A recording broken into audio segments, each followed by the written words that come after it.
live coverage of the K through 12 grade championships that take place in National Harbor, Maryland. I'm Women's Grandmaster Sabina Foisor. Very excited to be back with National Master Robert Ramirez. Robert, Yeah, we how got are you another feeling? chance. I'm excited, and we got another chance to see good chess. And now that this is the final round, we should see tougher games, but also more stressful situations as well. I'm pretty sure there's some decisive boards where they will be going for it. And it's been a close tournament. And I think in almost every section we've seen a group of 3, 4 players who are really fighting for very close, fighting for the first places. So I'm excited. I'm excited to see what happens.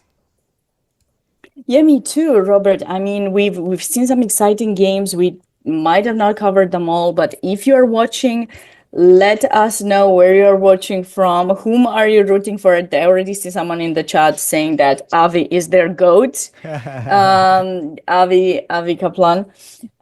So we are very excited as much as you to cover these games, but particularly, we'll focus on the top boards right now. But if you have one that you're rooting for and you see it there, please do let us know and we'll try to make sure we cover it. But let's not keep people waiting, Robert. Let's let them Absolutely. know how everyone is standing as we're waiting for the moves to come for the final round. So as we get into round number 7, final round, we have in the K-12, we have first place so far, Arush Vinod with Mm-hmm. 5.5 points, only player with 5.5, and then we have 4 more Avi, players with 5 points, right? four? Yes, four players. And Avi Kaplan is the one that a chess person is rooting for. It says he's a goat, maybe because of I don't know why. I don't know why. Maybe, but that's going to be a very interesting game to watch. So in the 12th grade, we don't have any perfect score, but Arush had a nice win earlier this morning. So we'll see if Avi will be able to take down the leader, Absolutely. or if Arush is going to be caught up by some of the other players who are on 5 points and they might win. Absolutely. Um, And then in the 11th, the K11, we have Evan Park. We've been following his games. Is in the lead, and of course, he's tied with another 2 players. So we have first of all Evan Park, then Kent Slade, second place, and Liran is in the third Zhu, place. Zhu or Okay, Zhu. we're Yeah, trying I to think it's pronounce it. Zhu. But the thing is that I feel for Evan because he had potentially a winning position. It was that Mhm. rook and bishop opposite color bishop endgame with A and C extra pawns, and Evan must have rushed. He did certainly rush. There was the moment that we talked about where he changed the move order, and it was very important. So Evan left half a point on the way. Now he has to play against the second highest, I think, of the tournament, Liran Zhu, and Evan does have the black pieces in that game, so that's gonna be, definitely a tough matchup. But on second board, we have William Safranek, one of the 5 point players, playing against Kent Slate, who is on 5.5. So who's got the tougher match? I Ex- don't know where the pressure is on. What do we'll you see. think, Robert? Well, we'll see. I think both are going to be very interesting, and we're going to be watching them closely. That's true. Yeah, Yeah. I don't even want to say anything right now. Right now, I'm just Right gonna. now we're just going through the standings, trying to get used to back to analyzing. We both had a small break for lunch, very Exactly, short. We exactly, tried. We exactly. tried. And Okay, let's go to Kate, 10th. this is yeah, K10, 10th grade. We have Chloe had a very good game. She's in second place. Definitely. Eric is leading with 6 points, 6 out of 6. That's pretty impressive. And of course, we have also very close section. We're very tough Yes, competition here. lots of players close, but then basically those two boards will be definitely deciding the champion in this section, with Chloe Gao having the white pieces, doubling the white pieces actually, Correct. against Eric Zhao, while Yeah, and Eric Fang playing against Abiram Poturi, who's on 5.5. So, Abiram could catch up if board one finishes in a draw, Abiram could be a co-champion, but he has to win as well. So that's going to be a tough game And too. anything could happen. There are even Kevin Zhu, I see that could get in the fight. I mean, depending on what happens in the first boards, but still, there's not a clear winner yet, of course. And then K9, we have also a player with 6 out of 6, and that would be Nikash. We saw this game in the prior round. So Nikash with 6 points, and then we have two other players with 5.5, Isaac and Will. Yes, and if you remember the first round that we did commentary for, remember that Nikash had a really nice win against the highest rated player in the tournament, I think. Correct. And now he's the leader with 6 out of 6. He's won he's won co-champion in the past. So playing against Isaac Wang, who I think is usually finishes in the top. Isaac is the higher rated, but we'll have to see, what's next. Absolutely. What's next for them? Absolutely. Now, And I don't know why, but I already see a result being put there. Do you see that? You don't see it, but a result just showed up, and literally it's been 14 minutes. So I don't know what happened there. We definitely need to check out that game. Board 3. Absolutely. Yeah. Now, that was K9. K8, we have also one player along in the lead. That would be Nitesh, and that's 5.5, followed by a group of 3, 4, 5, 6, like 10 players, 11 players with 5 points. Oh, no, man. Yep, that's a pretty weird. That's a pretty weird situation that we have there. One player with 5.5, and then like 11 other players with. Yeah, 5 that is points. something. This must have been the. Oh, I knew Andrew Young. I know him. I believe I played him once. He's a very funny kid. No, I think I won. I believe I won that game because I met him once and he was looking at me and I looked at him. He's not very tall. And I think I asked him, I forgot if it was a camp. I think it was a camp with Judith Polgar in Charlotte Chess Center. And I believe he was looking at me and I said, aren't you that kid that I played against? And he's like, yeah, you did. And I won, right? He's like, yes. And then I was trying to support him and be like, well, I don't know how many more times I'll have that chance. I can see you're getting stronger. So Absolutely. that made him happy. That did make him happy. But Nitesh is going to have a tough one to try to. Absolutely. And then in maintain K7, we have another 6 out of 6. That would be Brian Lin with 6 points out of 6, followed by two players with 5.5, which are. Yeah, and there's quite a bit of wait, 2 players? I only see one. Do you see 2 players with 5.5? On K7? Yeah, I'm on Yeah, K7. I guess maybe one of them is taking a bye. Well, it's showing. Oh yeah. Oh, that's a lucky buy. So one of those players is Arabella Fang, and Arabella has requested a buy probably before the tournament. Of course. So that's why I couldn't see her in the pairing, which means she's on 6 points. So first board. No, she cannot get champion, but she'll definitely finish. She will definitely finish in top 3, shared third place. Yeah. Or something. After a great tournament. So that would, definitely. That would be good. That would be definitely And then we have great Luke for her.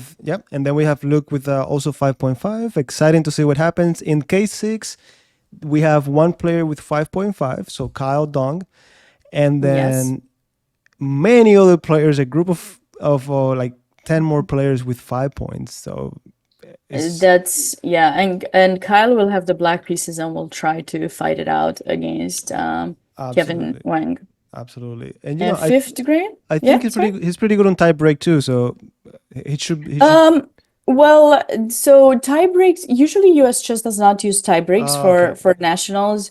Usually, if you finish with the same amount of points, you just go. Well, maybe they kind of go, they share for the champion. Maybe there is a tie break. Maybe you are right. Maybe there is a tie break and they give it based on something. But yeah, but They give the trophies, anyways, but he's not gonna be yeah, relaxed. That's for sure. yeah. All right, so K5, we got two players with 5.5, Julian Arif and Ma Julian. and Arif, yeah, and they're playing each other. In Julian will have the white pieces, Arif the black. Very good. And yeah, we gotta follow that game. Tough fight. K4, we have five players with 5.5. So Jaden being in the lead so far in the first place. Yeah, and Srihash as well, and Advik and Yu Yang. And Srihash is the player that we showed that first round game, by the way. Absolutely. Absolutely. I'm sorry. All right, so we keep going. K3, let me see what we have in K3. We have Lucas with 6 points. Amazing when I see these perfect scores, 6 out of 6. Yeah, and 6 out of 6. Lucas has had a great And- tournament so far. Yeah, and then Aiden Lee has 5.5. We'll see what happens there as well. They play each other, yeah. And Lucas also the other, higher point person is playing with the black pieces. Absolutely. And then second grade championship, we have, well, let me see if it loads for me. Chen Winston Ring with Perfect 6 out of 6. Unbelievable. Yep. And What's going on? 2 players with 5.5. Yeah. Darren Wu, who's playing against Winston, and Muhammad Mustafa, a player that we've seen the game Absolutely. yesterday. Absolutely. Very exciting. And then we go to first grade. Yeah, well, first grade we don't have live games, but we can definitely let people know. Is that over or no? Not yet, well, right? no, I don't think so. Well, Oh, there's no perfect score in the first grade, which is interesting because I always see like one. I always see someone, yeah. Yeah. No. Well, we're going to the other thing I wanted to do. I wanted to take a look at the team standings just for a moment here. Sure. Let me And I see. think we're getting some moves as well, which is perfect. They came at the right time because we can start looking at the games too and Very good. All right, catch so up with. we have, we're gonna go to the games in a moment. So here we have some of the up to this round after round 6. These are the team. Let me go to K12. So this would be the teams leading the way. So I think I see. Where do I see? Wait, but do you see the teams based on grades? Oh, I thought they did them they do them based on grades. I see. Let me see. Well, that will be something we'll have to keep up with. I know, Exactly. but I'm not. I don't want to get too much Yeah. into it, but I think I'm looking at 18 from Virginia. See New York. yeah, I think every grade is gonna have someone Exactly. Well, someone different. absolutely. Let me then go ahead and find our first game. Yeah, let's get started because I think everyone is ready for this. And if you're watching someone in particular, you want to us to catch up with a specific game, please don't hesitate to write it in the chat. And this is the final chance for people to see us, see if we're doing a good job or not. Let them know, share this link with them, and follow US Chess if you haven't done so yet here on Twitch. Follow YouTube's page. I will work on more comments later to make sure that you guys know, but we'll get these votes posted in the end. And also we have tried, Robert and I, at the end of the each round to choose one of our favorite game and just kind of explain again the reason why we liked it and how we find it to be a good educational tool for you. Those videos will also be posted later on YouTube, so please follow US Chess YouTube page in order to to stay notified with, again, the various posts that will be made. Absolutely. So yeah, we see the games kicking off. We saw a King's Indian defense in the first round, in the first board, on the first board. Then board number 2 for K12, we have a Sicilian defense, and this would be the Rosolimo variation with Bishop E5, staying away from the open Sicilian. Yeah, pretty straightforward. It's your type of, oh yeah, I keep seeing this E6, E5, normally you tell when you're teaching, you're telling people don't play E6, E5, you're wasting time, but what do you mean E6, E5? oh, sorry, I thought you played E6 and then E5. No. Sorry. Straight there. Okay, never mind, my bad. I apologize. Yeah. But still, E5, I know this is something that happens, but I'm not a huge fan of e5 with the You bishop. don't like the idea of blocking the bishop. No, I do not like it. No, I prefer knights. I'm a huge fan of knights. Knights are my favorite pieces, but I don't like to close my bishops. I like to give bishops away for knights, but Yeah, no, good point. No, that good point. Yeah, but yeah, you're right. This is very well known ideas with e5. yeah, I know they're known. I don't like them. It's not them, it's you. It's not you, it's them. Yeah, it's them. All right, so this one is English opening. We're looking at the third board, K-12. I think it is just transposition to actually some kind of, would you say it's kind of Catalan Yeah, I would say, yeah. transposition? I would say C4, so. interesting choice here. Yeah, this is, yeah, exactly. Now we To just... avoid the isolated pawn, which we talked about actually in the previous round. Correct.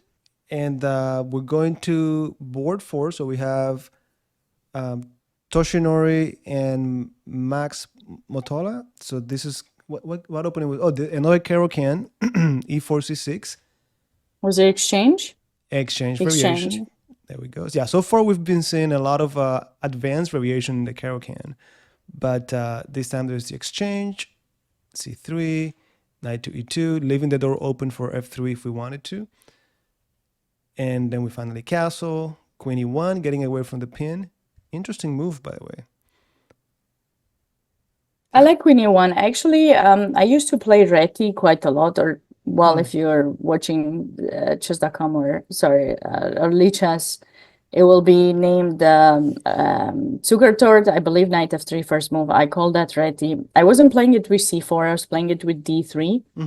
Fianchettoed the bishop in g2 and then supporting e4. And I often would make this move to escape that pin. But what's interesting here is that typically when the knight is in e2, you put it there in order to have f3, but he does not want to play f3 to maybe weaken his king somehow. Okay. He would rather go queen e1, maybe knight g3. That's his plan. And then that's why black took. But that's what he wanted, I think, knight g3. Control the squares where the light squares bishop could have gone, and then play h3 and try to win it, I think. Exactly, with the knight on g3 already. Yeah, that makes perfect sense.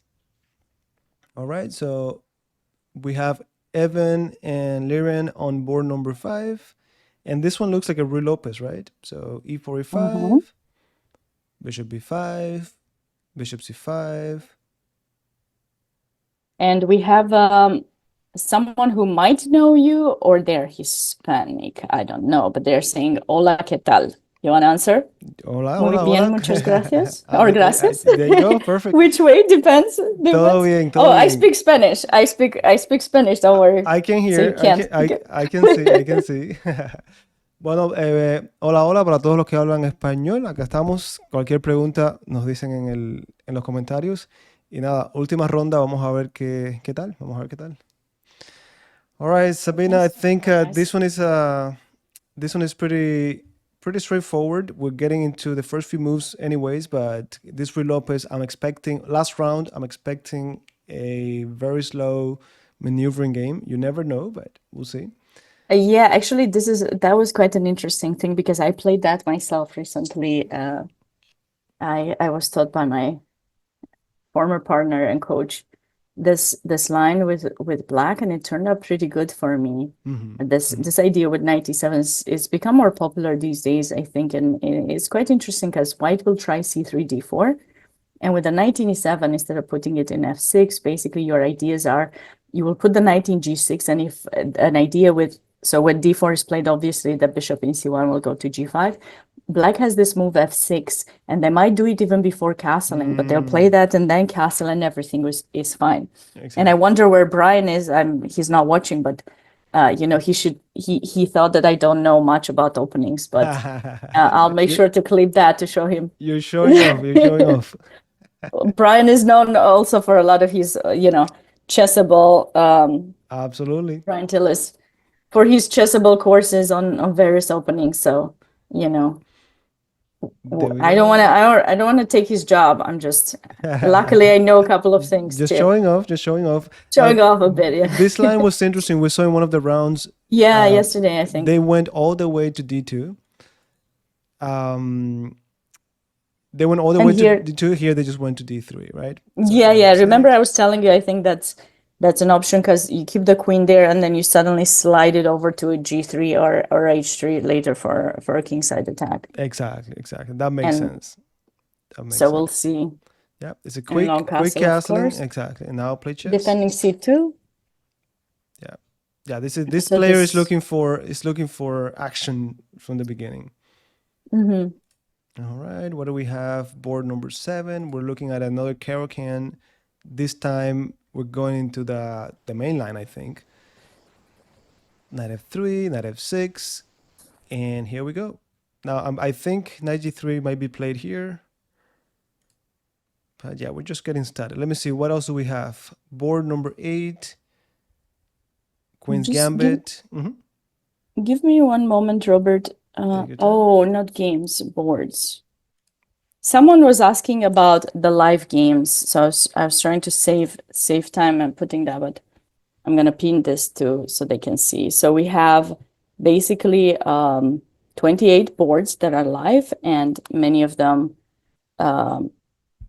like about in K2 we only have one board. A few grades we have two boards, some 3 and some 4. So I tagged that. So if you guys want Perfect. to follow, you can do so either on chess.com or Lichess, whichever side you prefer. You can find the tournament and let me know if you need the links. I'm happy to share them Perfect. in case you don't have them. This one, it had been a long time since I saw someone playing the Cambridge Springs. So yeah, Queen a5, Rook c1. Nice. Yeah, pretty nice game so far. Then here we have Chloe playing Eric. Yeah, I was about to say, it looks like Chloe decided to take the draw, which is of course a great result for her. I would have gone for it, but it's Eric Zhao. He's 24.89, she's 21.07. So, Eric is kind of securing his championship or co-champion, depending what happens on board 2, which is the next game we're gonna look at now. He's not gonna So risk she it. secures second or third place, and then he's champion or co-champion. So I think, Well, congrats to I Eric. guess, congrats to Eric for I guess he's our first champion or co-champion. Yeah, So and that'll be well done, Eric. in the K10 section, right? Yeah, 10th grade. There we go. 10th grade. And congrats to Chloe too. Great tournament. Absolutely. And beautiful game in the morning if she's watching. Very nice. Absolutely. There we go. So here we have a Grunfeld, very sharp opening. I haven't seen that for a while. There we go. Yep. So Eric Feng, 2264, lost earlier in the morning against Eric Zhao, and now he's given a second chance to share second place if he wins his game against Abiram Poturi. Exactly. And normally Eric is the higher rated player. He's from Massachusetts, while Abiram is from Florida, actually. There we go. And then this is getting interesting. I've played the Grunfeld myself a few times, and DC5 is very interesting, actually. It's not a move that you see often. Usually people go for D5, get more space, allowing knight, but maybe not here, but... No, absolutely. Yeah. And if you play as white, you want to prove that your strong center is good, is an asset more than a liability. But here, white is saying, I'm just going to take the pawn, try to put pressure down the B file, and hold on to my pawn, see if I can manage to do that. So 95 automatically, bishop d5, rook b8, keeping it safe. And yeah, these pawns, one of them at least is going to fall sooner or later. There we go. Very, very interesting game so far. Board 11, this is the third board of K10. And we see London system. We were talking about this in the prior round. This is more like a Jobava. Jobava. The Jobava. I don't think we've seen a Jobava. I've seen a few regular Londons, but Jobava is a new monster. And yeah. And I see this early H4 is like, hey, I'm going for you. It's the last round. Let's dance. Yeah, and let me check with the standings. We're still in K. This was board 11, right? Board 11, which is the third board of K10. Let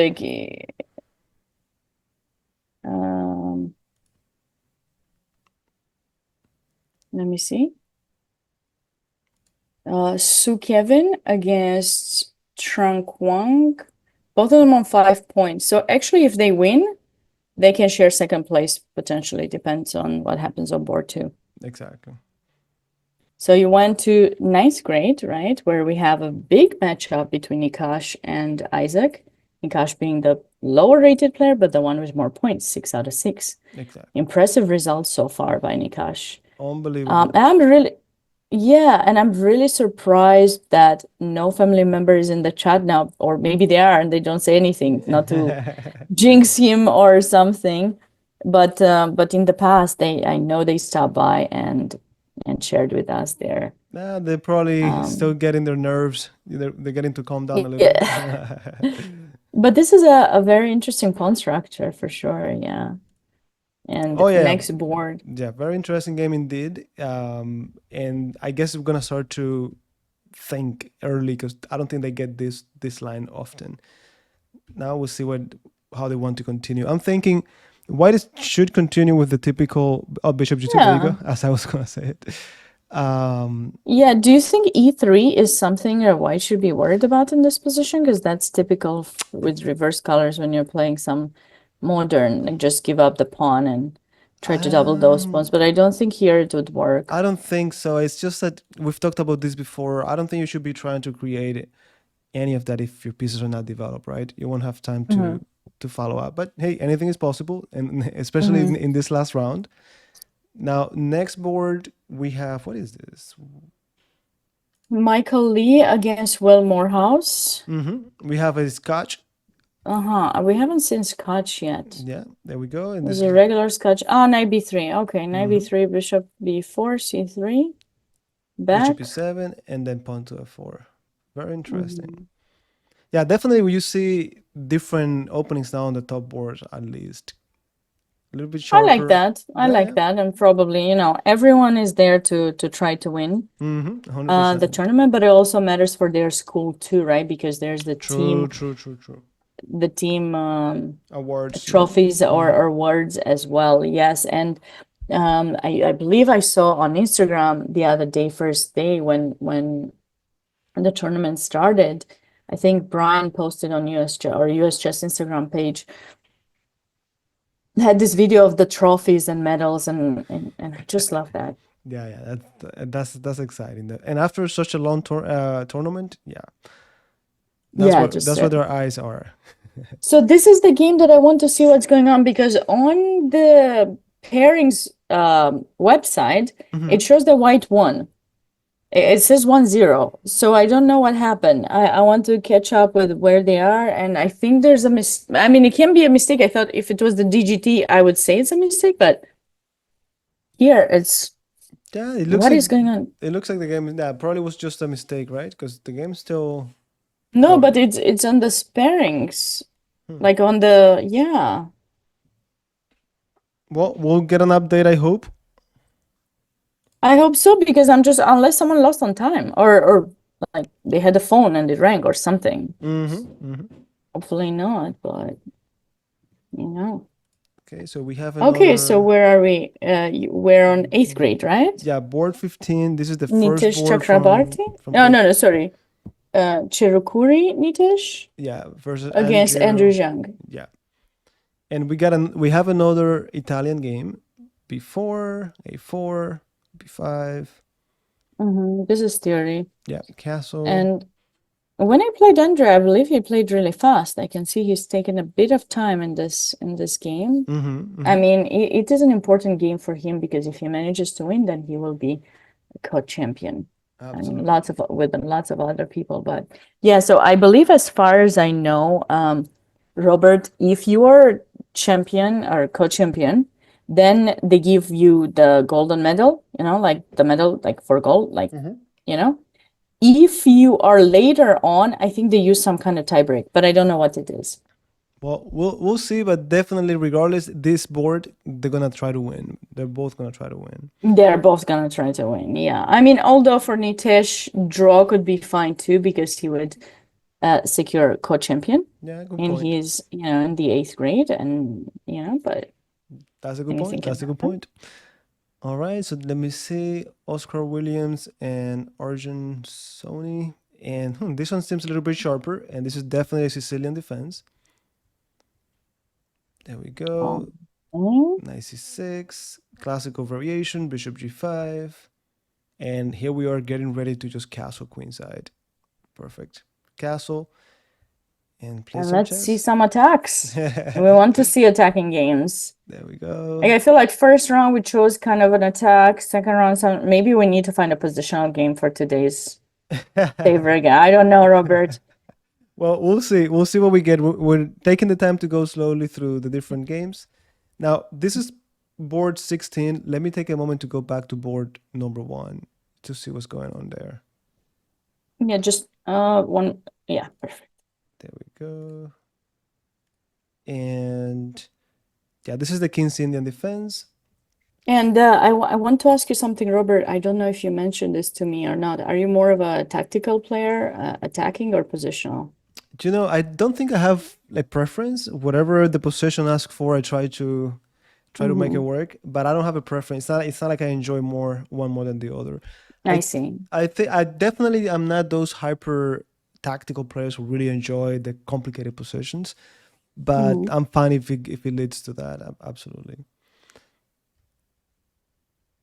All right, so yeah, still King's Indian defense. White trying to get black out of their element, trying to create some attack on the king side. Typically, black should say, okay, I have nothing to fight for on the king side.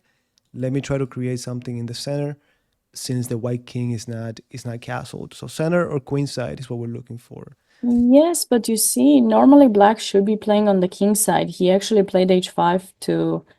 He needs f5, not h5. No, but in this line, you have to be careful because white played 92, 93, and yeah, but your yeah.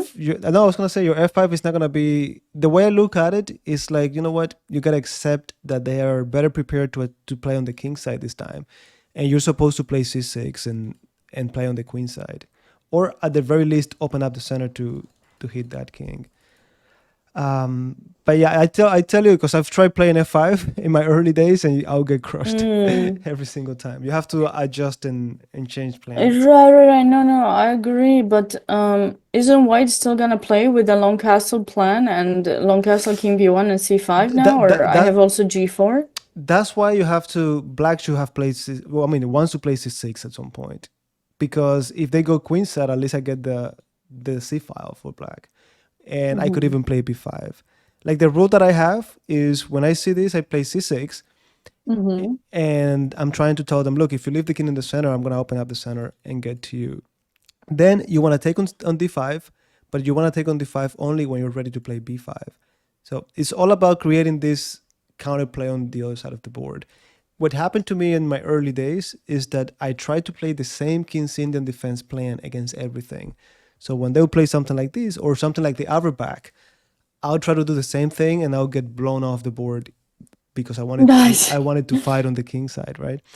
But we'll see. I'm hoping black finds a way to create something on the queen side, but if not, it will be a long game of just defending the king side. We'll see. So that's board number 1. Board number 2, very interesting game as well, but it seems pretty quiet. Nothing special so far. And this is that Sicilian with a Rosalimo. So yeah, 92, bishop c3. Not much has changed here. I like the knight in e5, but after knight c6, you gotta figure out, are you gonna take it, and then what are you gonna do? Are you gonna play b3? Are you gonna try to go with e4? Exactly. Is e4 possible at some point? Maybe in the near future or no? Could be.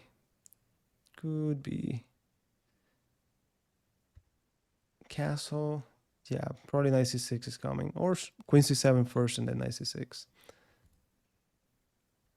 Knight f5. Is this our Jobaba London? Yes. No. This is the Caro-Kann. No, yeah. This was the exchange.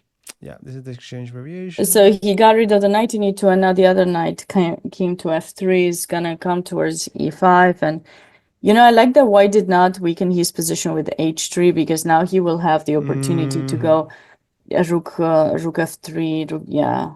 Exactly. So knight e5 and then rook lift and try to create something. Yeah. All right. Yeah, this is still the Ruy Lopez. Yeah, nothing spectacular happening so far. Let me see if I No, can. nothing that I saw. Actually, if you want to go to the final board, which is that K2, and just maybe we can take it backwards that way if someone Absolutely. is Absolutely. yeah, we have a question in the chat about our titles. So I'm a woman grandmaster and Robert is a national master. Those are our current titles. Chen Winston. Okay, so here I see my opening being played uh, in the K12 K2 section. So we have a Pierce defense. And of course, we see bishop e3, very aggressive approach, c6, then queen to d2, knight b to d7, castle, and then pawn to b5. Yeah, definitely when you Yeah, play this as white, you're just trying to remove the fianchetto and attack the king. But in this case, black is following my advice of not castling because exactly. then they No, have a very that's easy very good plan. advice. Yeah, I f3. don't think I've played the Pirk in the past. I guess I should call it the modern. In English, there's two names. We normally just call it the Pirk or Pirts. But basically, I never played with Knight f6. I wasn't a huge fan of Knight f6 because White always has this opportunity to play e5, e6, or Correct. e5 chase the knight away, and that pin on the d file has always been You have to have a very scary. present. Absolutely. Yeah, Absolutely. now White is preparing that. So you need to be very sharp with Black. Make sure you're considering how your b4 is going to be annoying White the most, and but in the same time you have to be mindful about your castling because in this pawn structure, especially because e5 is possible, I think White's attack comes a bit faster than when you play, for example, this with e6 and you kind of place both knights e7 and d7. Then you can play h6 and just kind of have some kind of a hedgehog type position where you're just Like a everything is hippo. covered. Hippo, yeah, Exactly, yeah. exactly. Hippo kind of position. At some point, you have to attack the center of c5 or e5, but Exactly. yeah. No, you're absolutely right. Let's see how this. I want to see how this game continues because this is a line that I play a lot. Hmm. And knight b6 is right. Now d5 a little bit premature. I think they have to be careful now with b4. I agree. But yeah, that's how easy it is. Like especially if you're playing this line, um, white. I'm getting the impression this player is very aggressive. So you could expect moves like this: d5, b4 is there, so that was played. Knight b1, c5. Yep, and they're coming for you. Coming for you. Bishop b5, bishop d7, bishop Yeah, but you g7. see now White's queen is dragged away from potentially being able to trade. The dark Exactly. square bishop is going to e2. That's a square where the knight can go. Exactly. Trading some pieces when black doesn't have as much space there is not good. And I'm not a fan of how that d5 impacted White's position. Also, that bishop of black's when it gets to be fianchettoed in g7, it's simply going to take over Absolutely. the diagonal, and you just let it wide open. You can't even close it anymore. E5 won't be possible, while c3 will simply help black open up a file Exactly. right And on your king. in no time, I hope black finds a way to bring another pawn or even the queen. Combined with that bishop, it could be a lot. But a lot of chess to be played.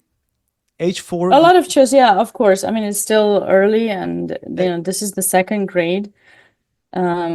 Anything can happen, but you know. Exactly. But second grade, I'm looking at the rating that is showing up for me on chess.com. It's 1700 versus 1600.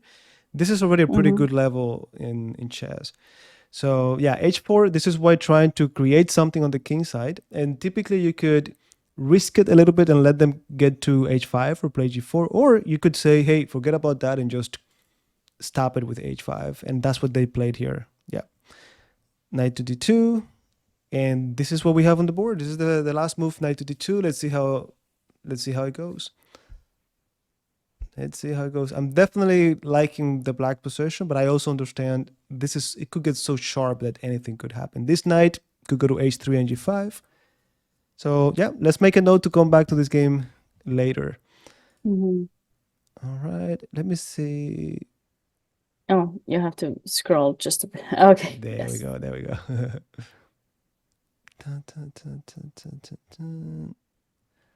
Okay, let me take a look at. I think we said something about Julian on board number 22. There was something that we said, let's check that game out, but I don't remember what it was. So Alapin, we've seen a few Alapins, Alapin as well.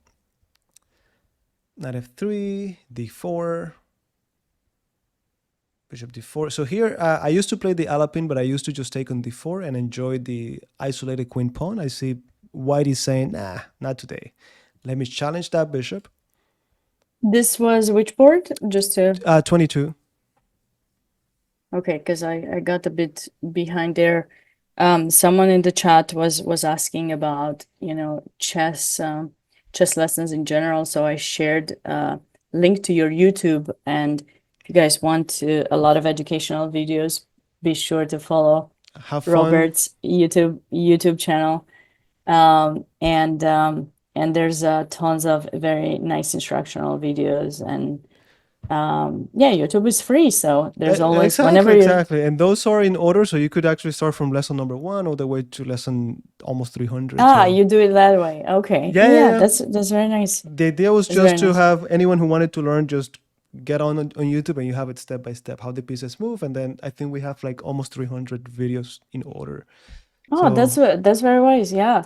have fun. That's great. So that's a great YouTube is always a great place to start when you're at the beginning. You don't know whether you have For anything. financial situation to continue your growth, or if you're really passionate about the game, you can always check out various. Now, it's easy to also find people who might not be the best at explaining things on YouTube. That's why we appreciate that you are here.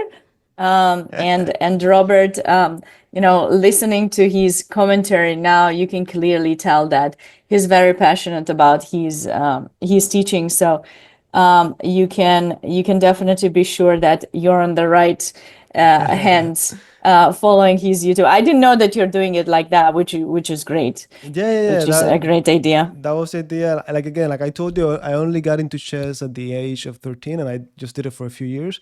So whatever I got there, I was happy to pass it down to. And I'm pretty sure it's happened to you too that many times people come to me for chess, especially parents. Hey, can you teach my kid? And then I'll tell them, look, this is the price, and they simply Hmm. couldn't afford it. And I always felt bad, no, because I'm like, I mean, if I cannot do it for free because I have to pay my bills, but it would be good if I could offer something, and then that's where the YouTube channel comes in. So now I could say, look, if you cannot pay for it, you could at least follow these lessons. You have something following, yeah. No, Exactly. no, this is nice. I mean, of course, when you become a professional, um, regarding chess, whether it's a professional player or a professional coach or promoter, it's a way you make a living, and just being able to find a way to give back is always nice. So, Absolutely, I mean, absolutely. and now I know, now I know. Uh, There you go. There you go. but of course, I mean, it's nice that once you want to get better, because there's gonna be a difference when you just watch videos or where you take a personalized class. Because when it's a personalized Of class, course, of the course. coach understands the reason why you're not doing so well in specific areas of the game and can help you to try to develop those areas more, tells you what kind of materials to use. But these days, with many people streaming, you can always ask for some new advice, um, on how you can improve, particularly if you know what area you're Of struggling course. more. And so many And books and then, yeah, courses. Absolutely. exactly, Absolutely. exactly. And I don't know, I don't want to say something negative about anyone, but I think we all have our own path of growth and improving in chess. So even if you have someone that you are looking up to the most, just remember they might not always be the best people to take the advice from, because everyone has their own path. So That's right. someone who is super well known, very, very strong chess player. It's possible they had a different path than you. So the advice they give right now is gonna be maybe Maybe not you know, appropriate. not appropriate for you. So try to find someone who you can relate to a little bit, and also who is also targeting your level.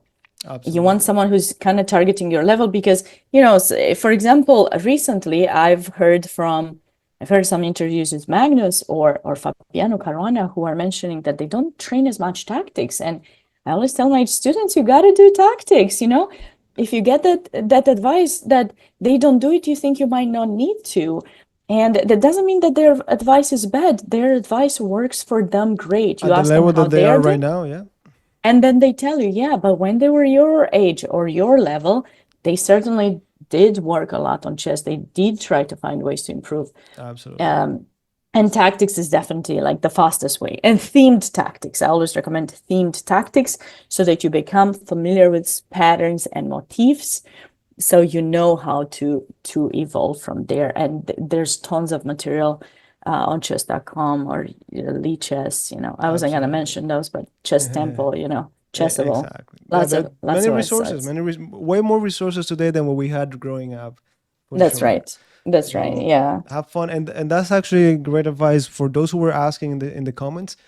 It's very important. It's very useful if you just take some time, maybe a week or two or a month, just to find the resources that you want to be using. Maybe this resource to do my tactics, this resource to learn end games, and so on. And then just stick to it over an extended period of time, and you'll be fine. That's right. That's it. All right. So far, again, the games are still developing. Let me go back to board number one. It was getting very interesting. Let me just adjust here. And I'm trying to figure out where I saw that result in ninth grade. So it was Vang against. So I'm trying to find that game just to figure out board 14. What's going on with board 14? Because Board 14. that is the game that has the result 1-0. So I want to know. They're still playing. They're definitely playing. They're definitely playing. So why is the result there? Because even if it was 15 minutes ago, like it's been way past 15 minutes since. Okay, never mind. No, We don't know. definitely still playing. Now, going back to this board number 12 with Nikash and Isaac, you were saying, hey, what about E3? Is E3 something we have to be concerned about? And after this pressure down the diagonal, we see white playing E3 themselves. So, Yeah, they didn't want to allow that, yeah. of But also course. 93 is not really ideal, so it was kind of necessary for Nikash to Absolutely, absolutely. But I get, I mean, we have to agree this is a very, I want to say bizarre position. At least I don't see it often. So yeah, bishop b4, and I'm guessing 92 has to be coming, and then castling. Yeah, and black has to find a way to develop these two pieces.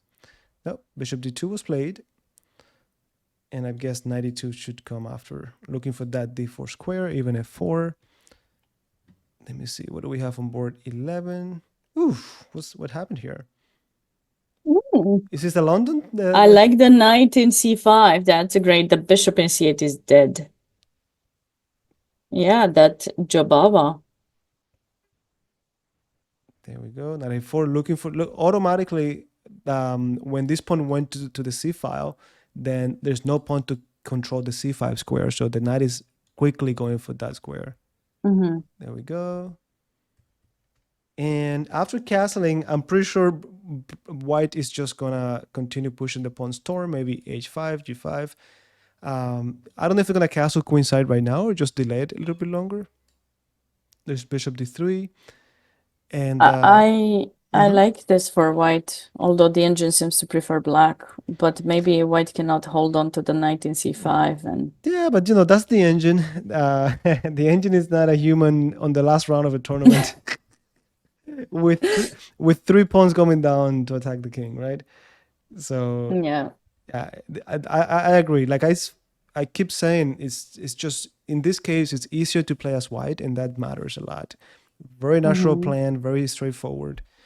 I guess black will be playing knight d7, removing this knight and anticipating the g5 push.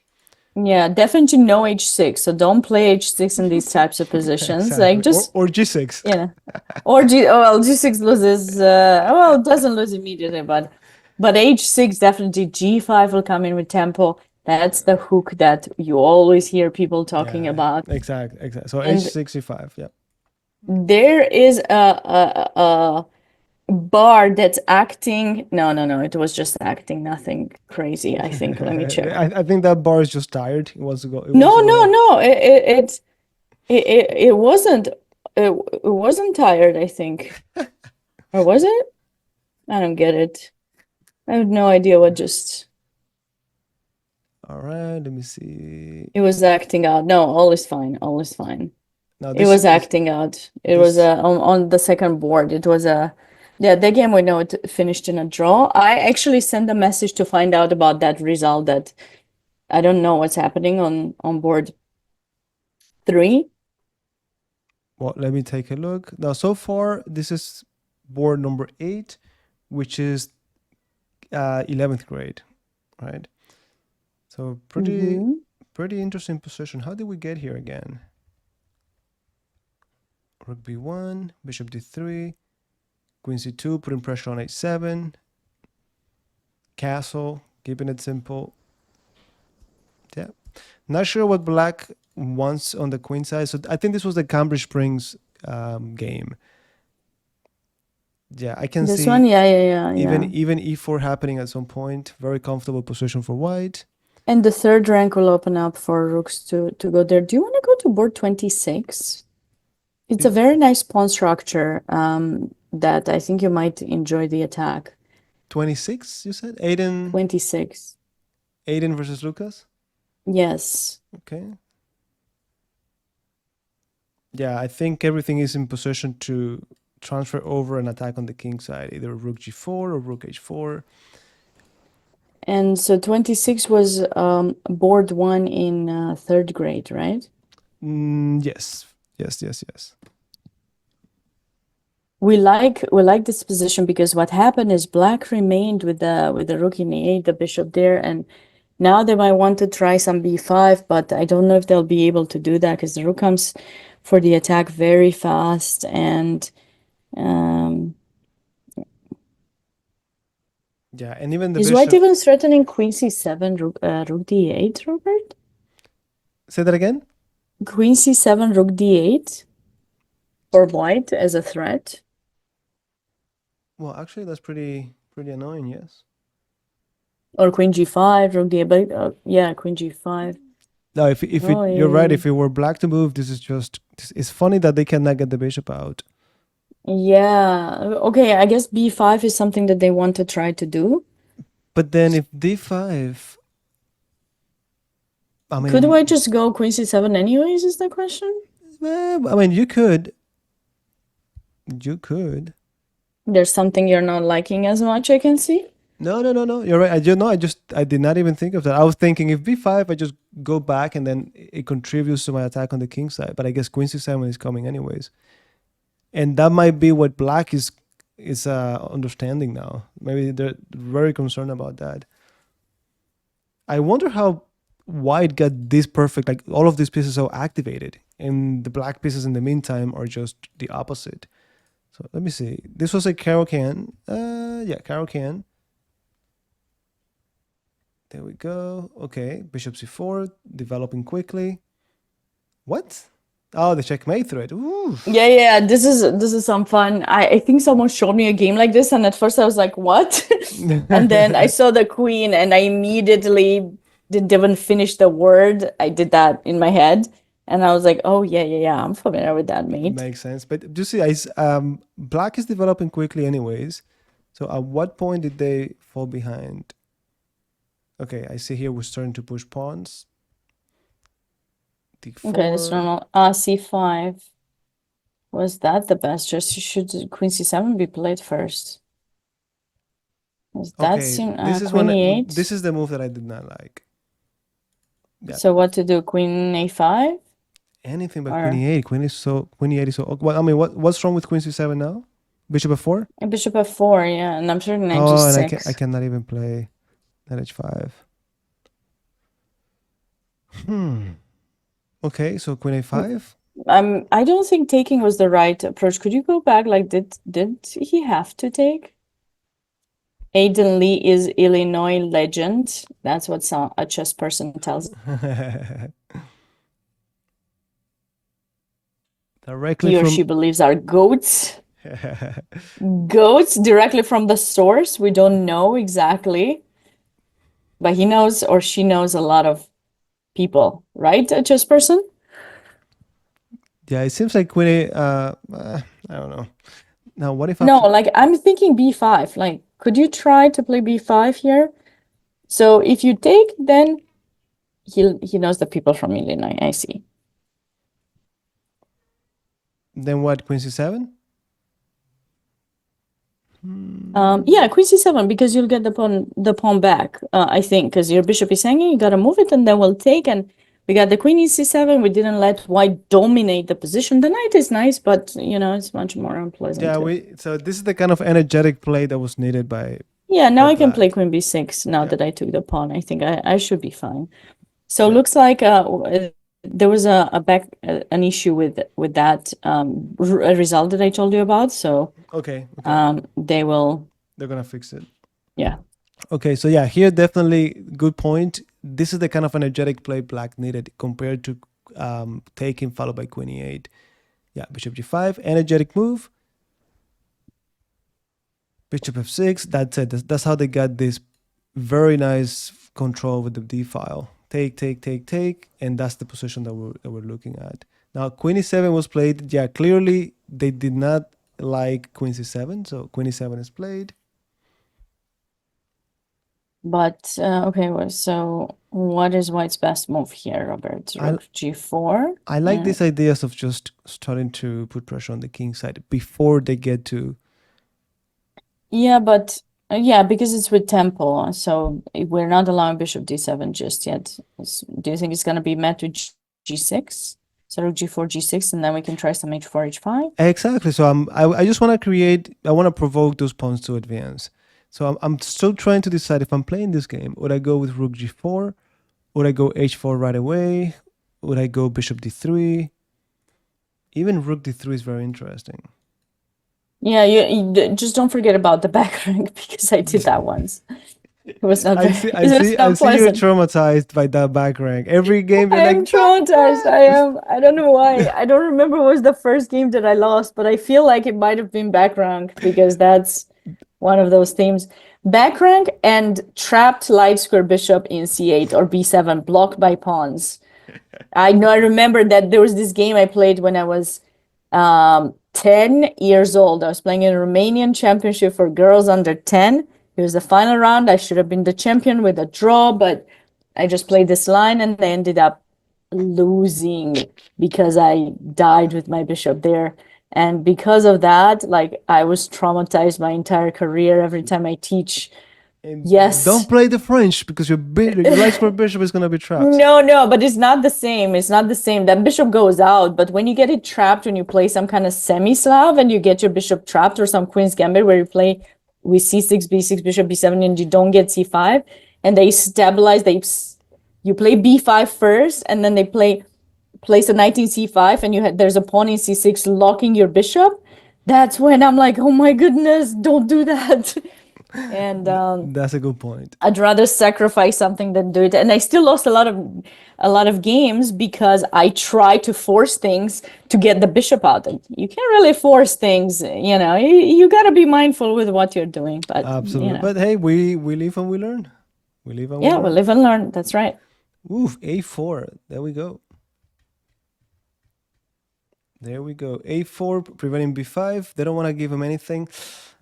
I like a4. Yeah, and a5 is always in the air too. Yeah, and you still can go rook d8. How is black going to develop the bishop? Now, only if you place king h8 with the idea of 65. I mean, prophylaxis, deep prophylaxis. And, I like king h8. And almost forced prophylaxis. I mean, yeah, sure. Absolutely. Now this is board number 26. Again, this is the first board for K3. We're so close to board number 28 that I wanted to go back to it. Yeah, let's go. Because The bar is really either acting out or a big blunder happened there for Darren. Yeah, so And I'm gonna pull out the standings just to remind everyone what's going on there. Please, guys, don't forget, if you're watching, let us know where you're watching from and whom are you rooting for and which board you want us to go to. 28 boards live here. So what's been going on? Yeah, see that bishop, Catalan dragon, the uh, Fianchero bishop is always Bianchero, there. Benoni, Pirk, anything. Yeah. Now Anything with that bishop opened. I'm thinking they played knight a4. Definitely white was planning from the beginning to go and attack black, but it's the opposite is happening. And I'm thinking they played knight a4. I'm thinking, could they just sacrifice the bishop? Nah. Directly? And knight a4, knight c3? Nah. No need. I don't, yeah, there's no need. Knight c4, no. Oof, now Now it's it kind happened.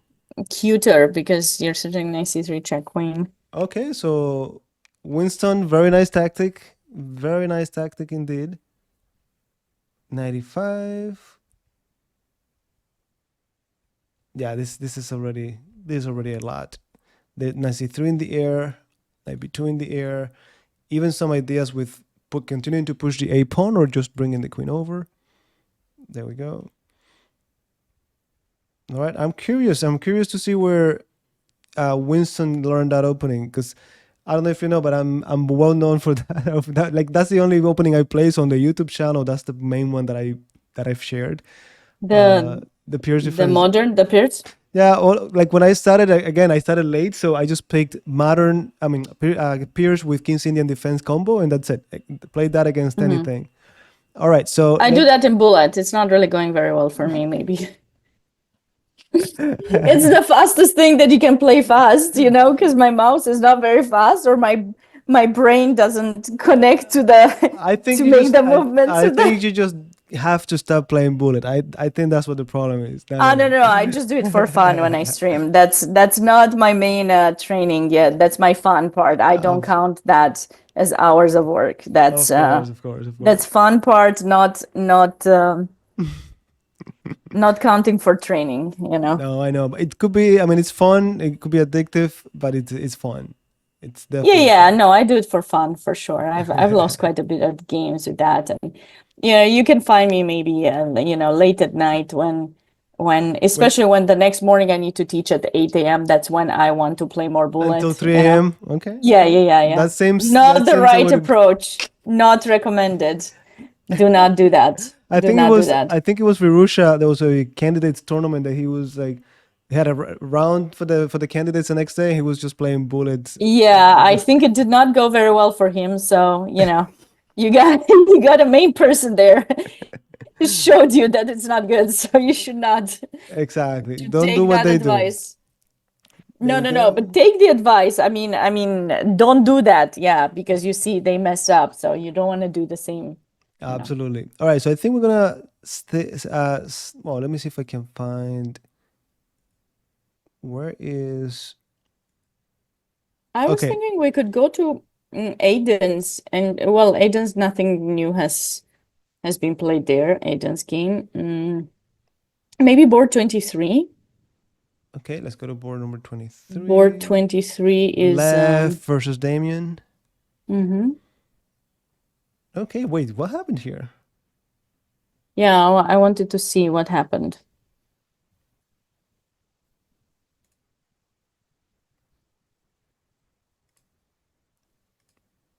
Everything seems quite balanced, like in a lot of games, which is surprising to me. And then there's another game that I want to go to after. So he took the bishop, I see. Okay, so well, there's pressure in e4. He wanted to get rid of it. And now white is slightly.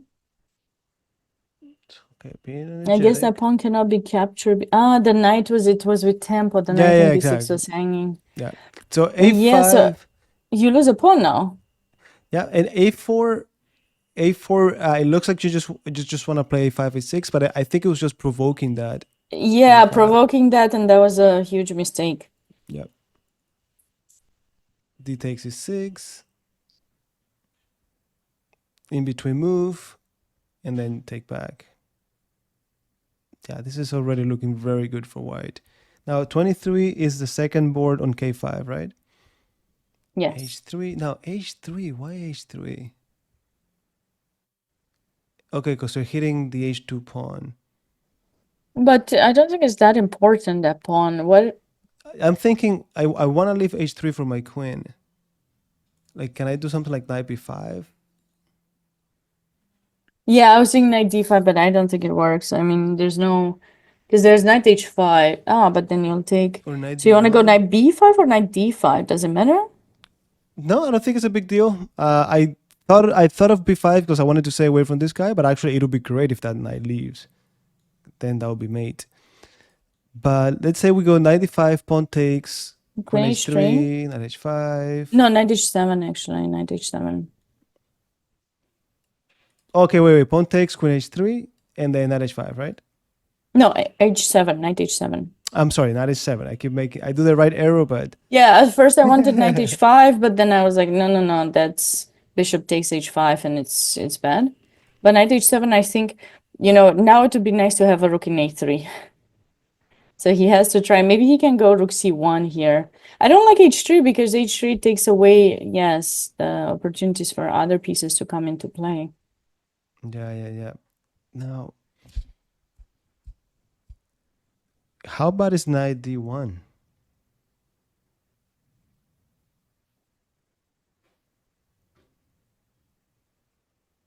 I mean, it would be interesting. It would be interesting to just drop that. I mean, sacrifice that pawn. Yeah, I just feel like queen takes f7. No, Let me see. Like, how bad could this be? you want to take there first? I was thinking to take in f7. Instead of h2? Yeah, I'd rather take f7. That pawn is kind of annoying. Well, bishop c4 is coming anyways. Yeah, And then queen h3. but I have knight h7. Yeah, Okay, yeah. queen I see you. I e7. see you're not afraid. Okay, queen e7, queen h3. I like you have the knight in d1. Let's just say you had it in b1, then I could have played knight d5, just a fun counter your attack. Yeah, that would be, and then And white then is queen losing. f2. And then white is losing.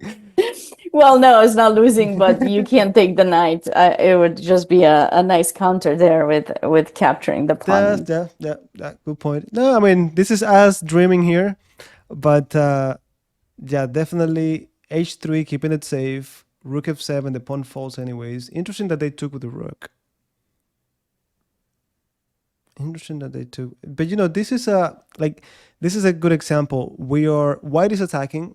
They have a good position, but even if this goes to an endgame, I like it for white. Look at these pawns. White is also up a pawn. Yeah. Bishop pair as well. I mean, White's definitely on his way to try to win this game. Absolutely. Yeah, this is a very nice one. Again, this is this is from the K5 fifth grade championship. You want to go to the 6th board? 6. Let's do it. So second board on K11. There we go. So we have Kent versus William. And this was the Sicilian defense game, I think. Yeah. Oh, yeah. The line with queen d4 and then queen d3, opposite side castle. And then the queen g3 and no castle for black. What's black gonna do now? Yeah, black's king seems pretty safe where it is right now. And there's a lot of pressure down on the white king.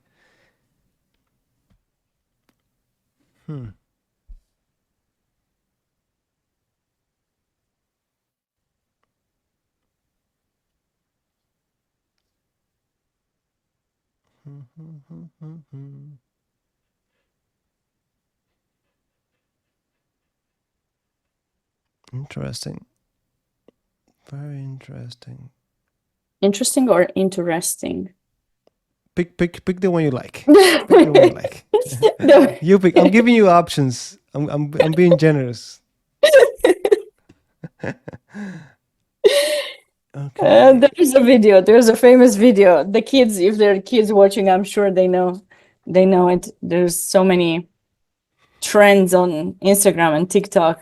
I happen to know a couple. Just a couple. Anyways. So what to do now? Yeah, that's a good point. You're playing this as black. We get to this position. We know it's good for us. I mean, how bad could you go with something like Rook C8, for example? There we go. They took on D3.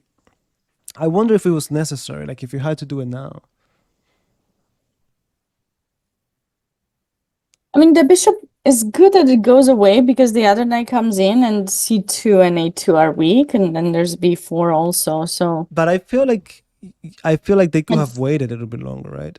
but what about bishop E4? Is that not a move that white can consider playing? Yeah, but I mean, so let's say I go. Okay, let's say I go Rook C8 Rook C8, and you go bishop Bishop E4. E4. Well, bishop E4, I think I lose knight something. Yeah, Knight C3 or what? yeah. Knight Bishop E4, and then you cannot take or back. knight F4 or something. Knight F4 maybe also something. No, not F4 because Or knight the queen C3. defends. Okay. Knight C3, bishop E4. Yeah.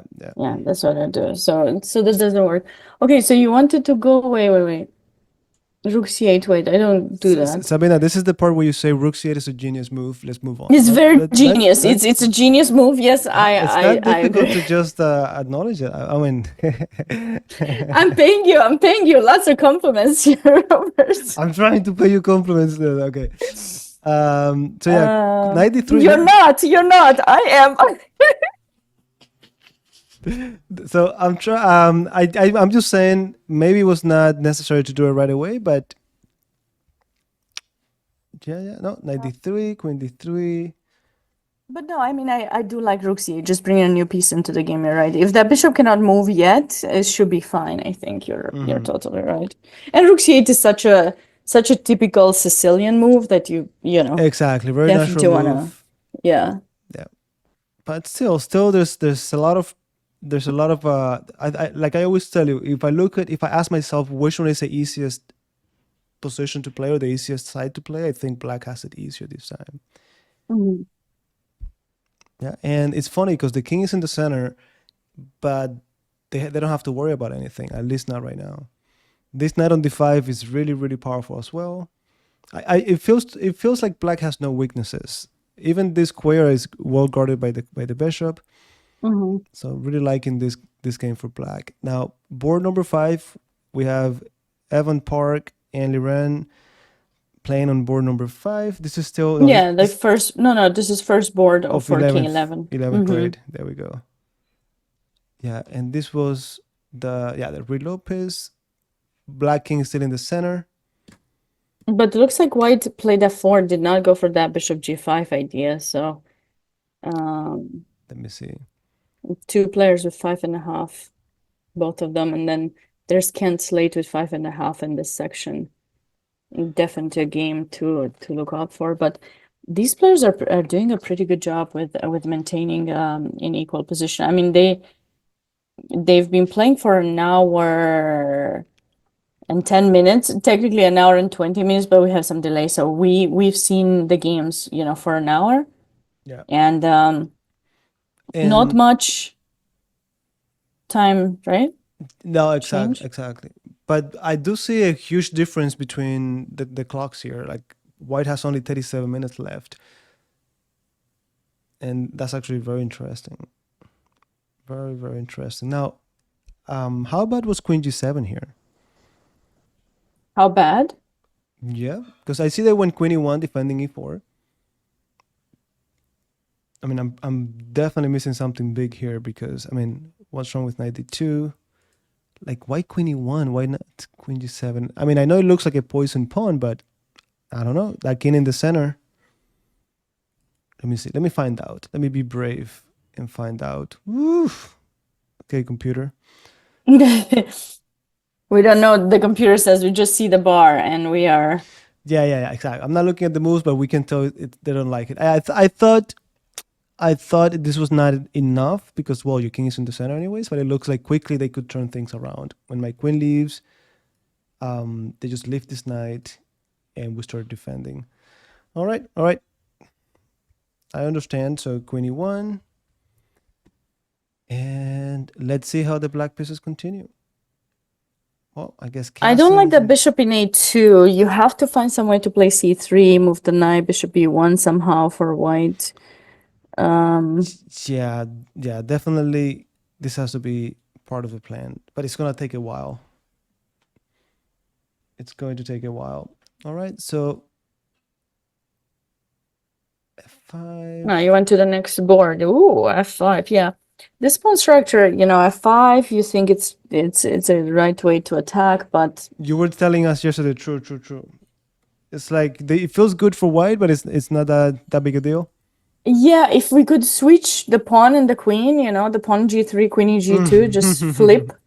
Maybe you'll have some chances. Your queen is perfectly placed for attack, but like this, I'm not so sure how much that's gonna bring for white necessarily. I mean, I can just let you take, I think, even Yeah, in take, e6. take. But And the a4 outpost also is very unpleasant. yeah, that's true. But I would play it does knight feel e4 good. here. It does feel good for white to play a5.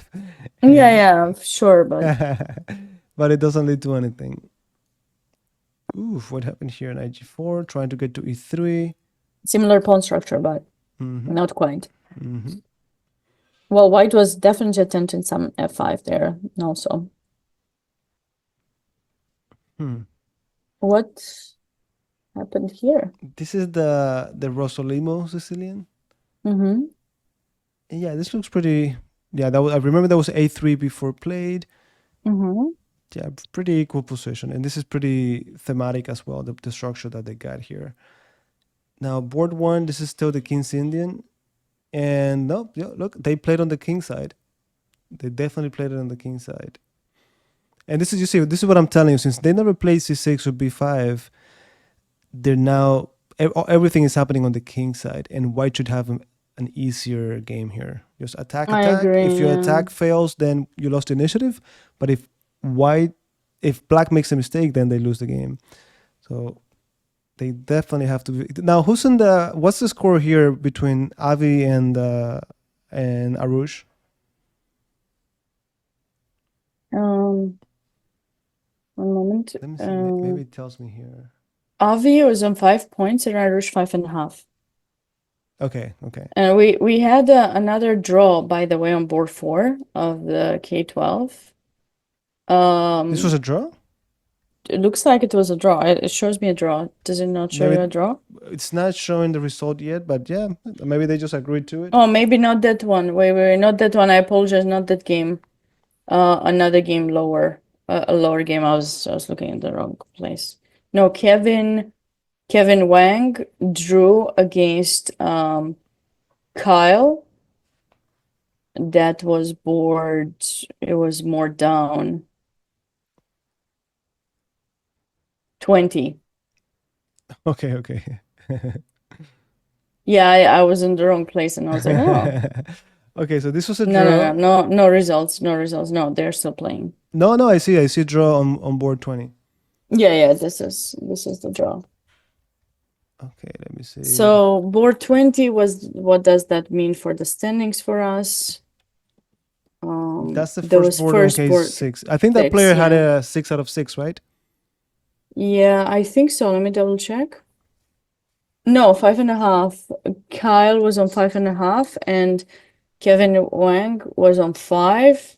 So Kyle is co-champion. There we go. He's gonna be co-champion with someone because lots of people with 5 points. So whoever wins will be able to catch up with him. I don't know how many, but there's a big chance that someone else will win and catch up. But congratulations to Kyle Dong from New Jersey Absolutely. for being Congrats, co-champion in congrats. K6. Very nice. Very, very nice. All right, let me see what else do we have here. This is board number 21, which would be the second board from K6. And yeah, this was another Juku piano. We've seen a lot of Italian games.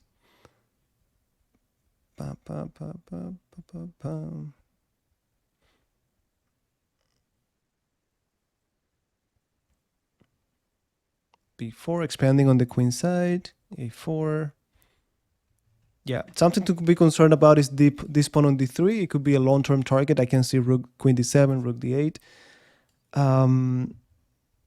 Yep. Now going back, let me see what's happened. Robert, could you please go on board 27? I do not know what to believe here. It's possible they were just resetting the pieces. I think they're probably just resetting the pieces. Okay, the game finished in a draw. That was a draw?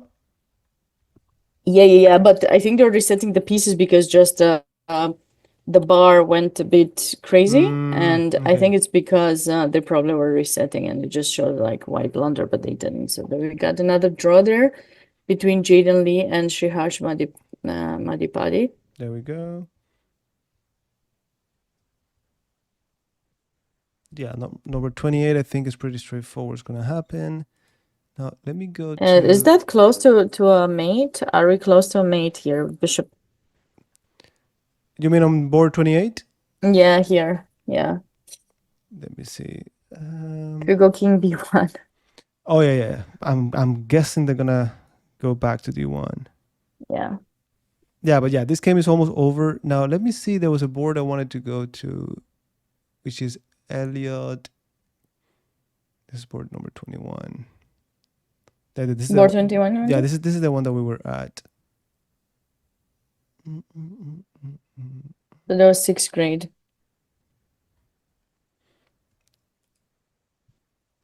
Okay, so this is the other game that we were following. Let us know where you're watching from and if you have a specific game you want us to pay closer attention to. If you find any interesting game, I should put here live or something.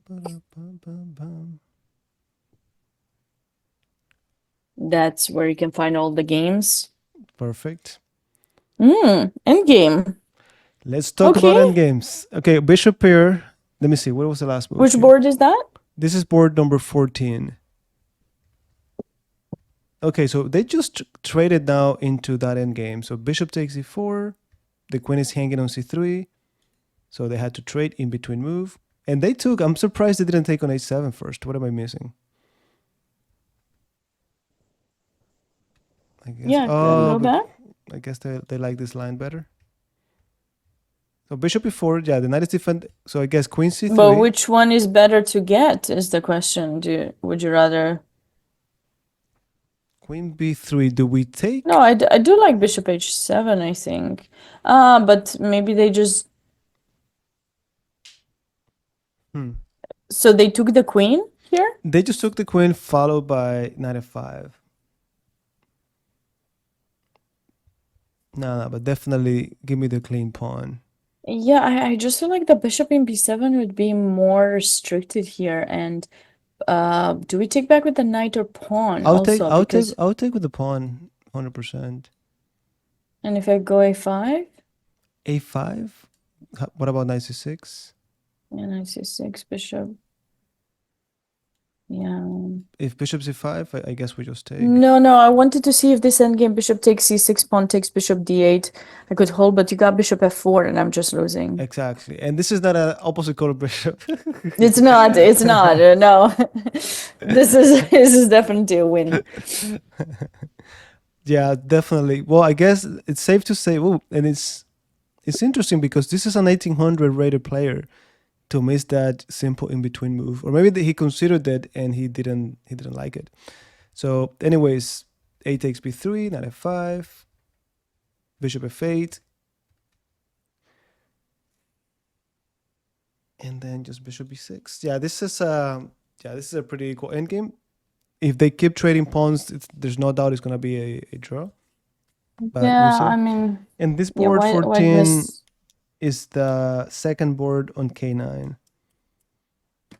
Yeah, Lee Michael against Morehouse. Yep. Now, you're gonna go. This one really, I was gonna say this really hurts when you review the game after the tournament and you're like, oh, I had something as simple as bishop a7, and at least. No, but maybe he saw it. He just the evaluation was something that was an issue here for him. Well, it's even more painful when you're like, I even saw it. I know, but I think you shouldn't think that way. You should just try to understand what was the reason why you made that specific choice. Correct. And if it was evaluation issue, then you should try to work on more positions where 100%.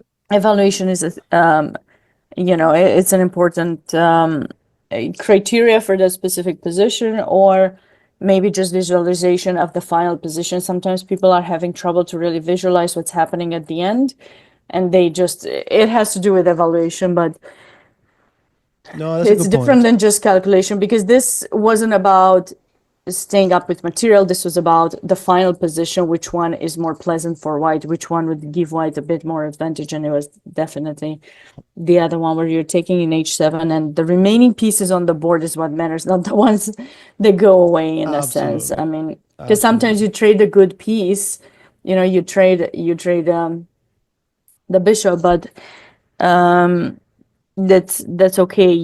What you get from the opponent is benefiting you more. I think that's a big thing to keep in mind. Absolutely. Absolutely. All right. So what board did you want to go next? Let's go back to board one on Okay. K-12. There we go. We'll see if Avi will be able to take down Vinod, because Vinod was the player with the 100%, right? And Avi half a point behind. Yeah. Absolutely. Oh, no, So no, sorry. Wait, I'm talking about the wrong game. that, Arush was 5.5, and Avi 5. No, there's nobody in this section with six okay, out of okay. six. My bad. But definitely Arush is the one in the lead here. Yeah, So that means Avi needs to win. He needs to play for a win. he does. He does. A chess person is definitely rooting for Avi. All right, so here we go. I already Still know. See how I'm doing to memorize the names of the people who come in the chat? I just kind of repeat it until at some point that username will get stuck in your head, and not on, exactly. in. All right, so yeah, this one is I think same thing that we had before. White trying to prove they got something on the king side. Black has to be very accurate. One mistake and you're out. So yeah, now bishop d3 is putting pressure on that pawn on f5. g4 might be in the air with the pin on f5. So let's see how black responds. The clock is also pretty even. Okay, you went to board two, right? Yeah, just to see if we had anything interesting, but we can stay a little bit longer definitely on board one.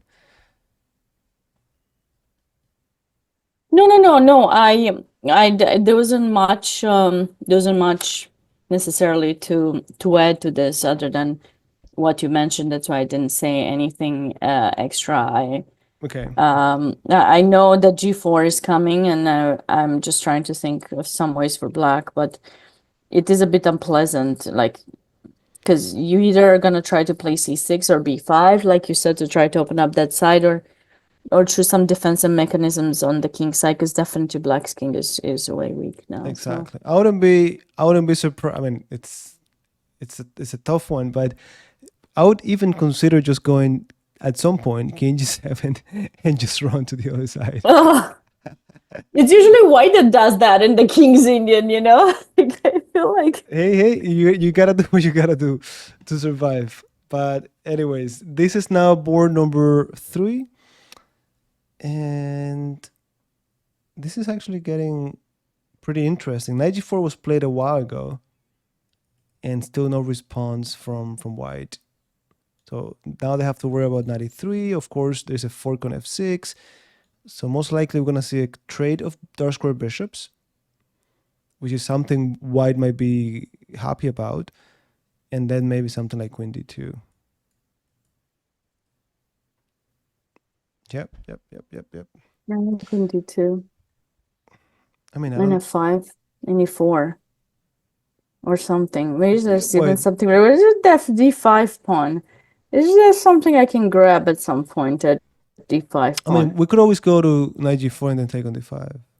Yeah, but A2. You gotta be careful for A2. Or you take it D5 not with the knight, with the bishop, maybe. Well, I don't know what to tell you. Well, okay, good point. So No, but I love my knight in E5. Okay, fine, like that. Yeah, bishop.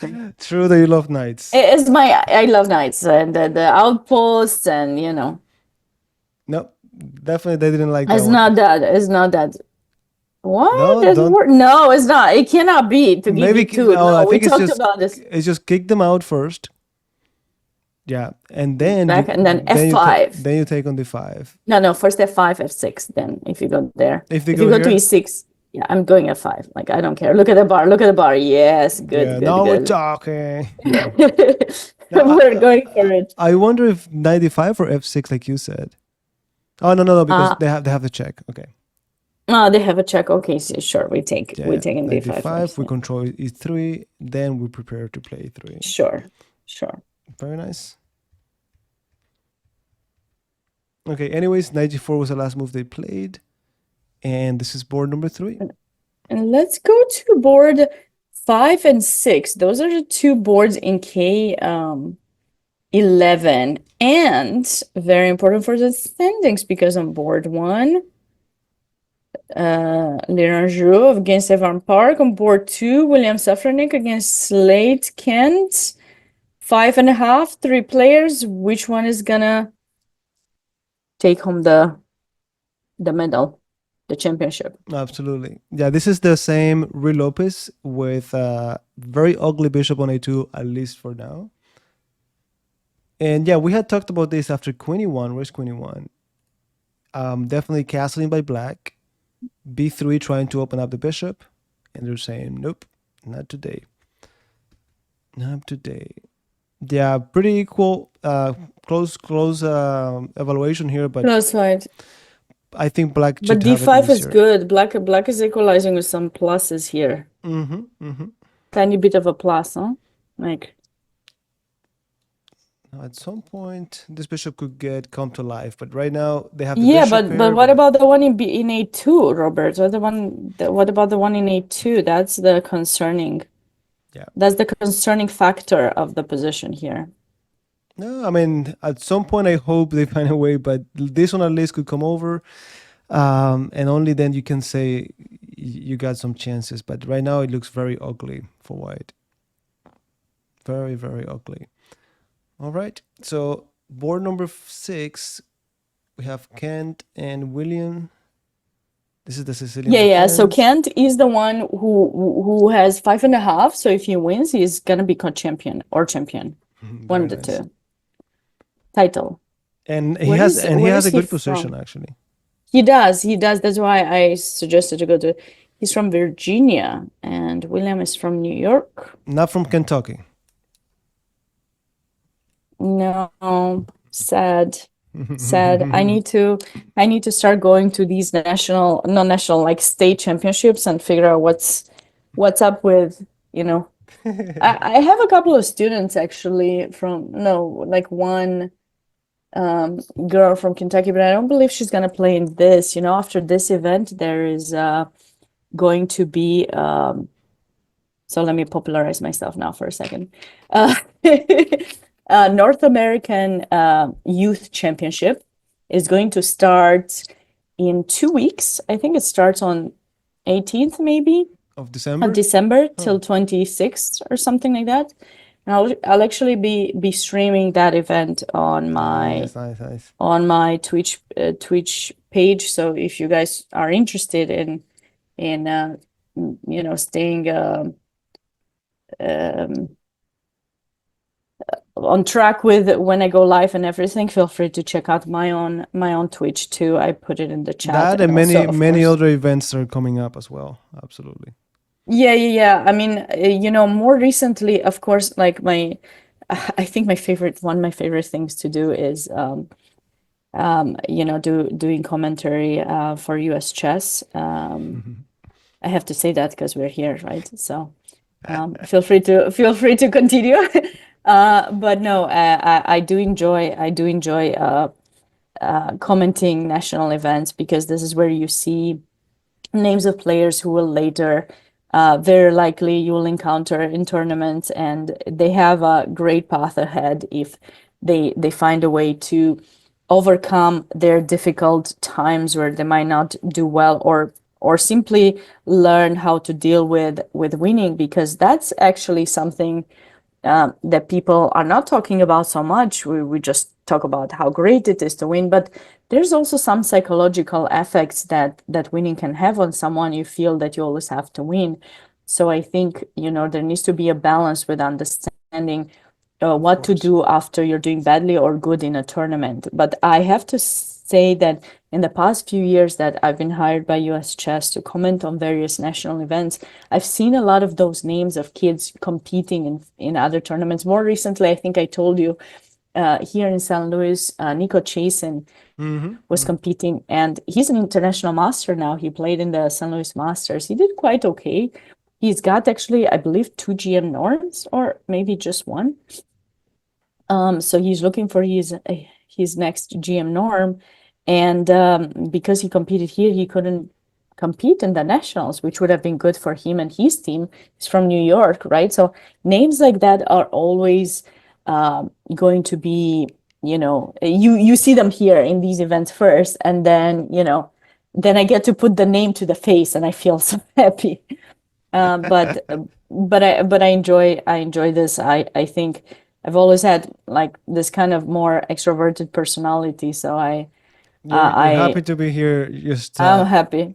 Yeah, to absolutely share my knowledge, but also talk about some of these kids who will later I might get destroy us. They to will destroy us. yeah they will they will. Absolutely. All right. So this one I paused because I really like the game, the position that Black cat, and then all of a sudden I see up castle in queenside. I was expecting them to just play rook c8 like we said earlier, and then eventually just castle kingside. So interesting choice by Black. Indeed. Robert, there's a question in the chat that Hmm. I will let you answer. First, what do you think chess needs in order to get higher viewership and participation globally? Jim is asking that. And then we had an answer by Normal at Super who says chess boxing. And No, what do you think? What do you think, Robert? no, I mean we have to. You have to do it more exciting. That's the way it is. You have to maybe shorter anything that is more exciting. I think you need shorter time control events. Like for anyone, it's more fun to like. Right now, we're here talking, and a lot of people they wouldn't enjoy this. It's like okay, give me action. It's the same. It's the same reason why I don't like to watch soccer games because it's 90 minutes, and these guys sometimes they don't. Sometimes they don't even score one goal. So if you give me like 5 minute games, my attention span is right there, and I think that's what it is. Just more exciting, shorter time controls. That's the one thing that comes to mind. But That was a great answer, Robert. yeah, I don't know. Many soccer fans might have just left left. yeah, no, I don't like to work. I like to play sports, What but about football? Do you like American football? I don't even understand that one. What can I tell you? Oh, okay. No, I don't like to watch sports. Oh I no. play anything you want, but I don't like to sit down and watch sports. Not even chess. Like Oh, I don't even know what's going on with the World Championship. I know you told me. Robert. I know. I No. like to Maybe play you it, just but haven't found the right commentator to make it super entertaining yet. That's why. I think that's what happened, right, guys? I mean, we need nah, you it's need me. the It's right kind me. of It's not you. It's energy. me.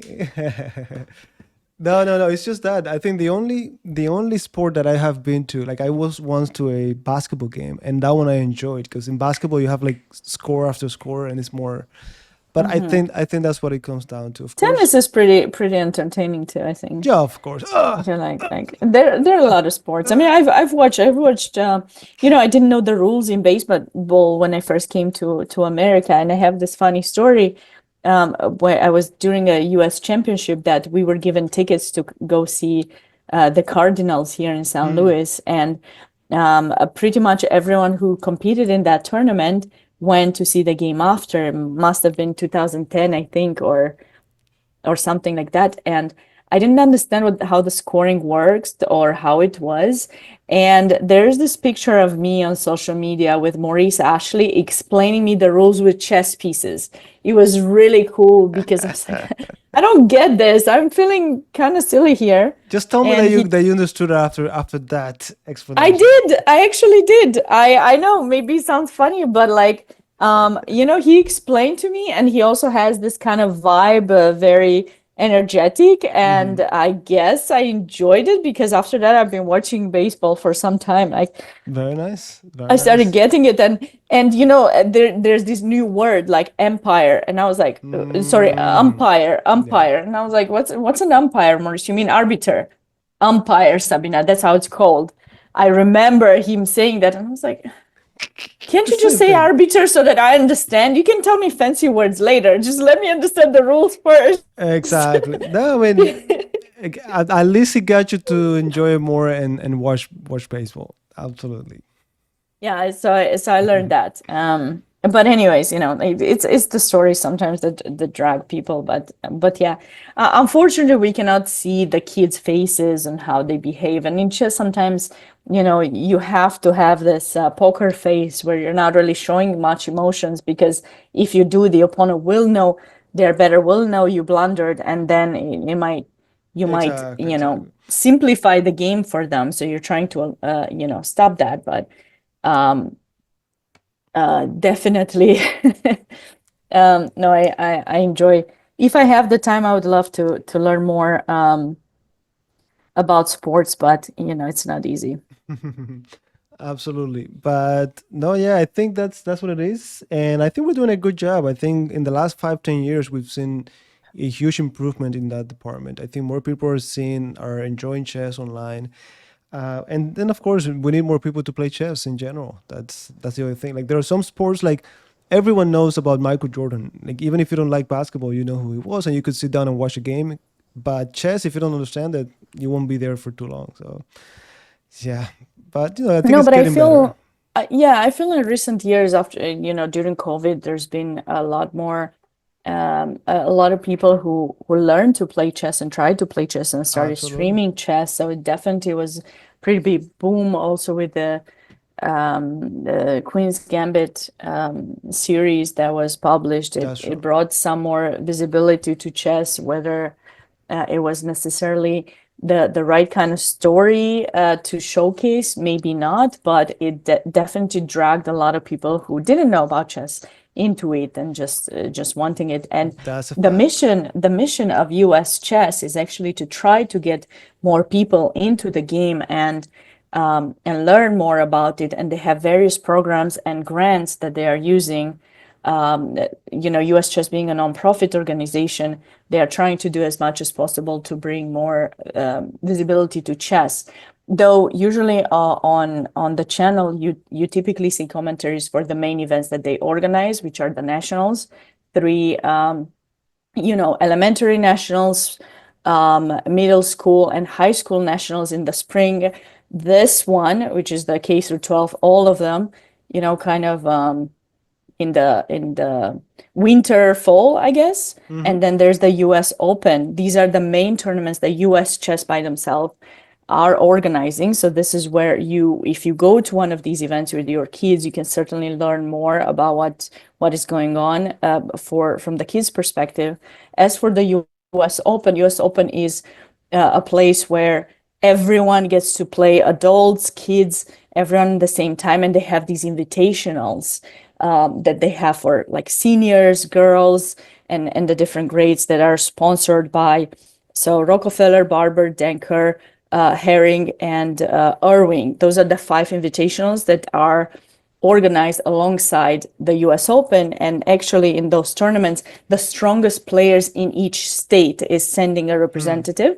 Or most years, that's how it happens. So these are the biggest tournaments that US Chess organizes in order to promote, a big tournament.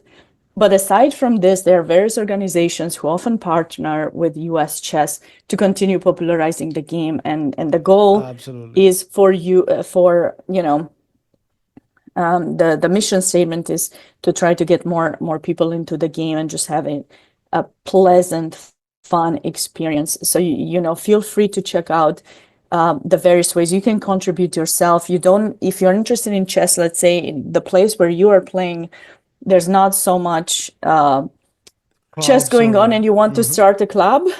US Chess has this a program that I think they even donate like 10 chess sets or something. They used to have it.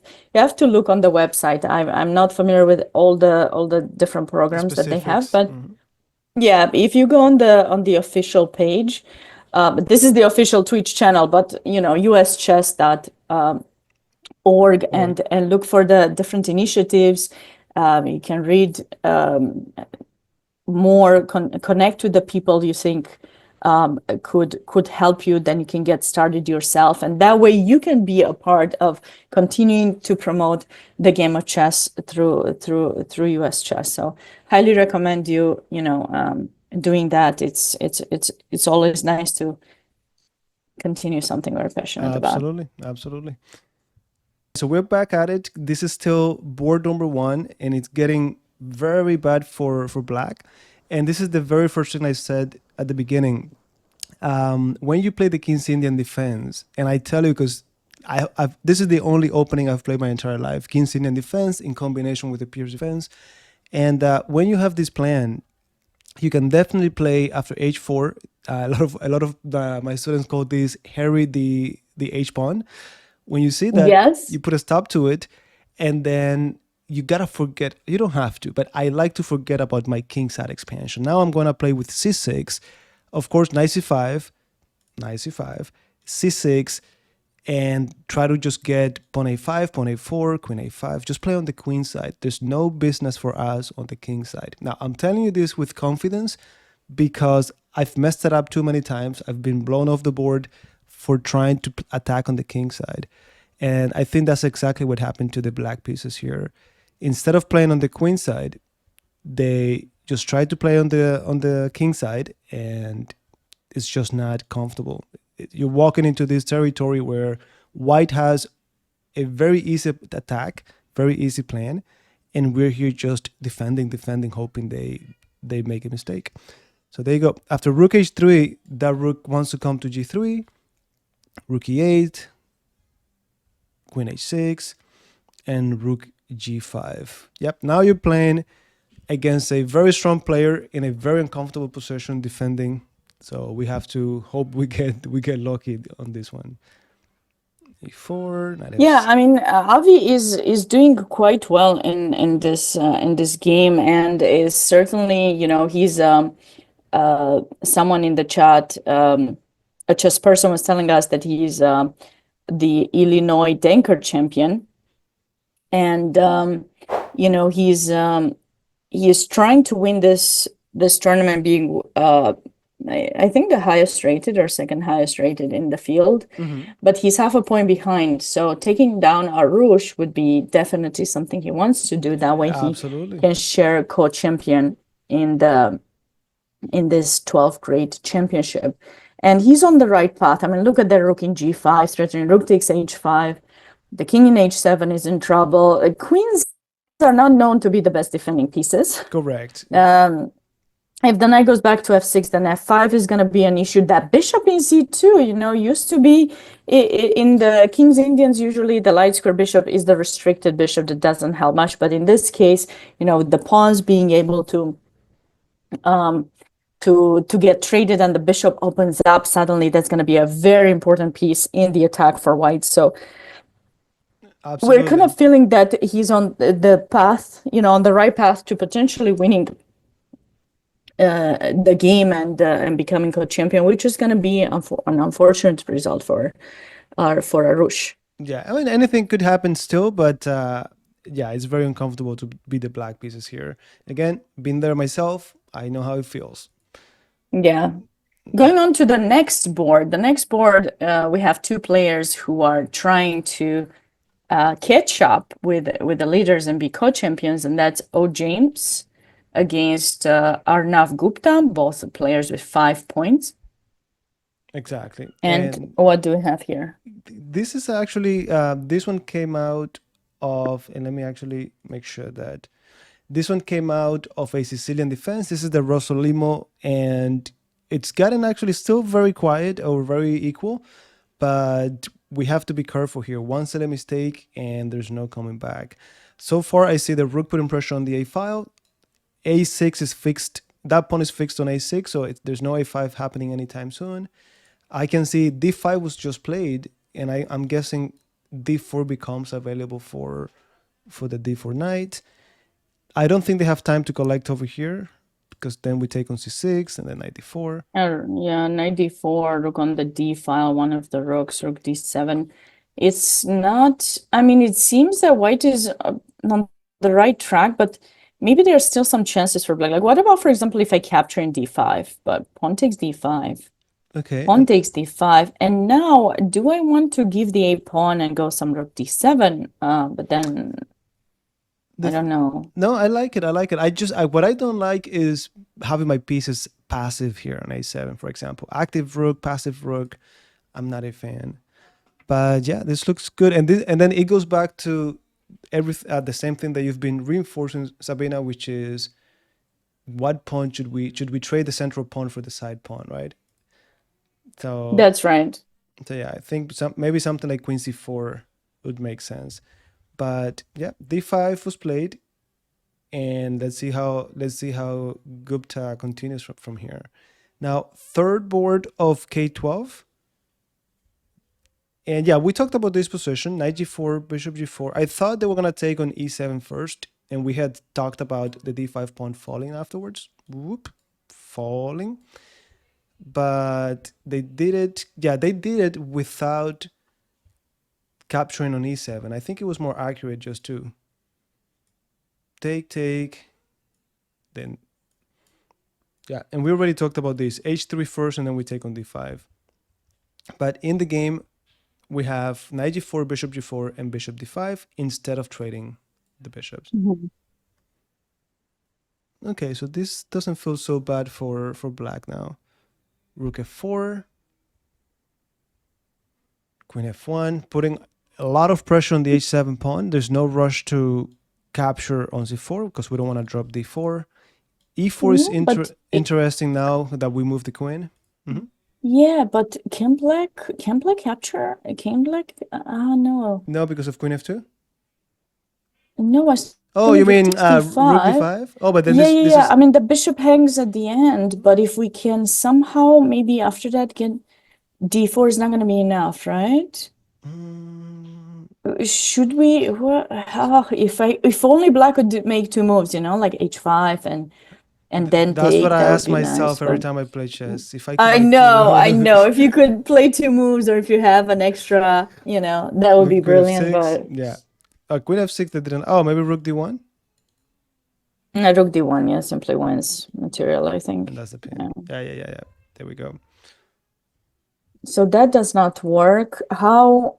Yeah, I was about to say that. So he did play that, huh? Yeah, that's exactly what happened. Okay, Then so pawn to e3, rook f4, queen going towards f4, the end game. and just going into the end game. Absolutely. Now, interesting how black, instead of taking, they're like, no, you take me because I want to fix my pawn. Yeah. But there's something negative about that. Exactly. Yep. Protected pass pawn. So what is it that you choose? Sometimes you have to put things in balance and figure out which ones, are. Exactly. Yeah. Well, very interesting endgame for certain. Let's see if we walks into rook endgame or knight endgame or just pawn endgame. This one is definitely a good one to follow. Now, let me see board number 5. And this is this is the first board of K11. Now, what happened here? A chess person says Avi is national champion. So Avi may have won his game. Probably. Maybe they know because we have 15-minute delays from the actual game. So do you know for sure a chess person? But even if he win, he's a coach.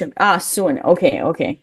All right. We don't know for sure. All right. Okay. Don't trick us. No trolling. No trolling. We already had a technical difficulty. Like if I get into the trolling, yeah, it's tough. It's tough. We'll have too much. Ooh. Not yet. All right. So this What's is happening here? Ken Board Slade. 2, right? Board 2 in K11. Ken Slate was the player with half a point more. Correct. Now let me see if we go back a little bit. Yeah, this is the one where they had the Sicilian defense. I was really hoping to see rook c8. They castled instead. That's a shocker for me personally. Absolutely. You've seen a lot of Sicilians, but you told me you're not a huge fan. So how does that Long Castle feel for No, you? no, I don't like it. I don't like it at all. Yeah, I feel it's just that we were talking about this, how this king on e8 seems so much better than the white king on c1. So rook c8 seems more natural. And if things get ugly in the center, you could always castle kingside if you wanted to. Yeah, Hmm. this move, yeah, yeah. Even for me that I'm not a Sicilian player, it's like, what? I What? know, I know. It's that kind of thing. Like, what is going on? Yeah, and now you pay the price. You make, yeah, you have to pay the price. Now the knights are coming in. Bishop f4, check. But I can take, no? And But I mean yeah, take and can't I then take? and then take on g3. Yeah, that's what I was gonna do. What should we go king b8? Okay, queen b8 might be better. No, I don't think so. I don't think so. Give me that because I'm guaranteed to collect on. Yeah, and then second rank, second rank. We talked about second rank. It's just like my go-to. Should we go rook f2? Yeah, yeah. I don't know what happened there. And now you got the I rook on the second rank. You got the bishop is pretty powerful as well. There's even some idea. Well, we can't right now, but even bishop d5 at some point. Yeah, but I either they did not see it, or like you said before, maybe they visualized, they saw it, they considered it, but I didn't like what they saw at the end. They couldn't evaluate it properly.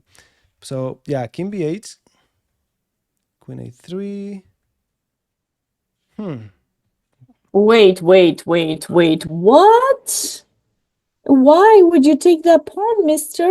Why Yeah, did yeah. he take? Even if you don't, if you No. cannot calculate, it doesn't feel right. It just doesn't No, it feel. does not. Wait. Could he have taken an e5 instead of bishop h2?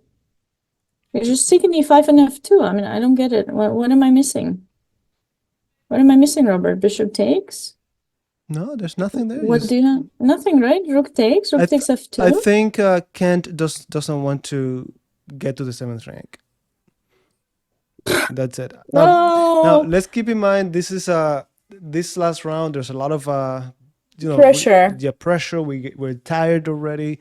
It's been a long Yeah, weekend. Too many but check out rounds. what happened after bishop takes h2. Just show two more moves. Yeah, like yeah, it's not about not capturing on Tactics. a5. It's just that it doesn't feel right with all of this tension or pressure that you go and take a little pawn on the edge. It Exactly. just doesn't And make sense. look at the king in b8, rook in c8, and Kent has fallen for this typical unpleasant tactic. Knight takes d7 check rook. If you capture rook in f8 is hanging, Yeah. and that game will be over very soon, I believe. I mean, he's gonna try harder. I know he's probably not gonna give up just yet, but it's gonna be a tough one for him. This is the 11th grade, is one of their final grades where they get to compete in these nationals, the one of the final That's years. true. You don't have any One, options to many. You don't have any opportunities left, right?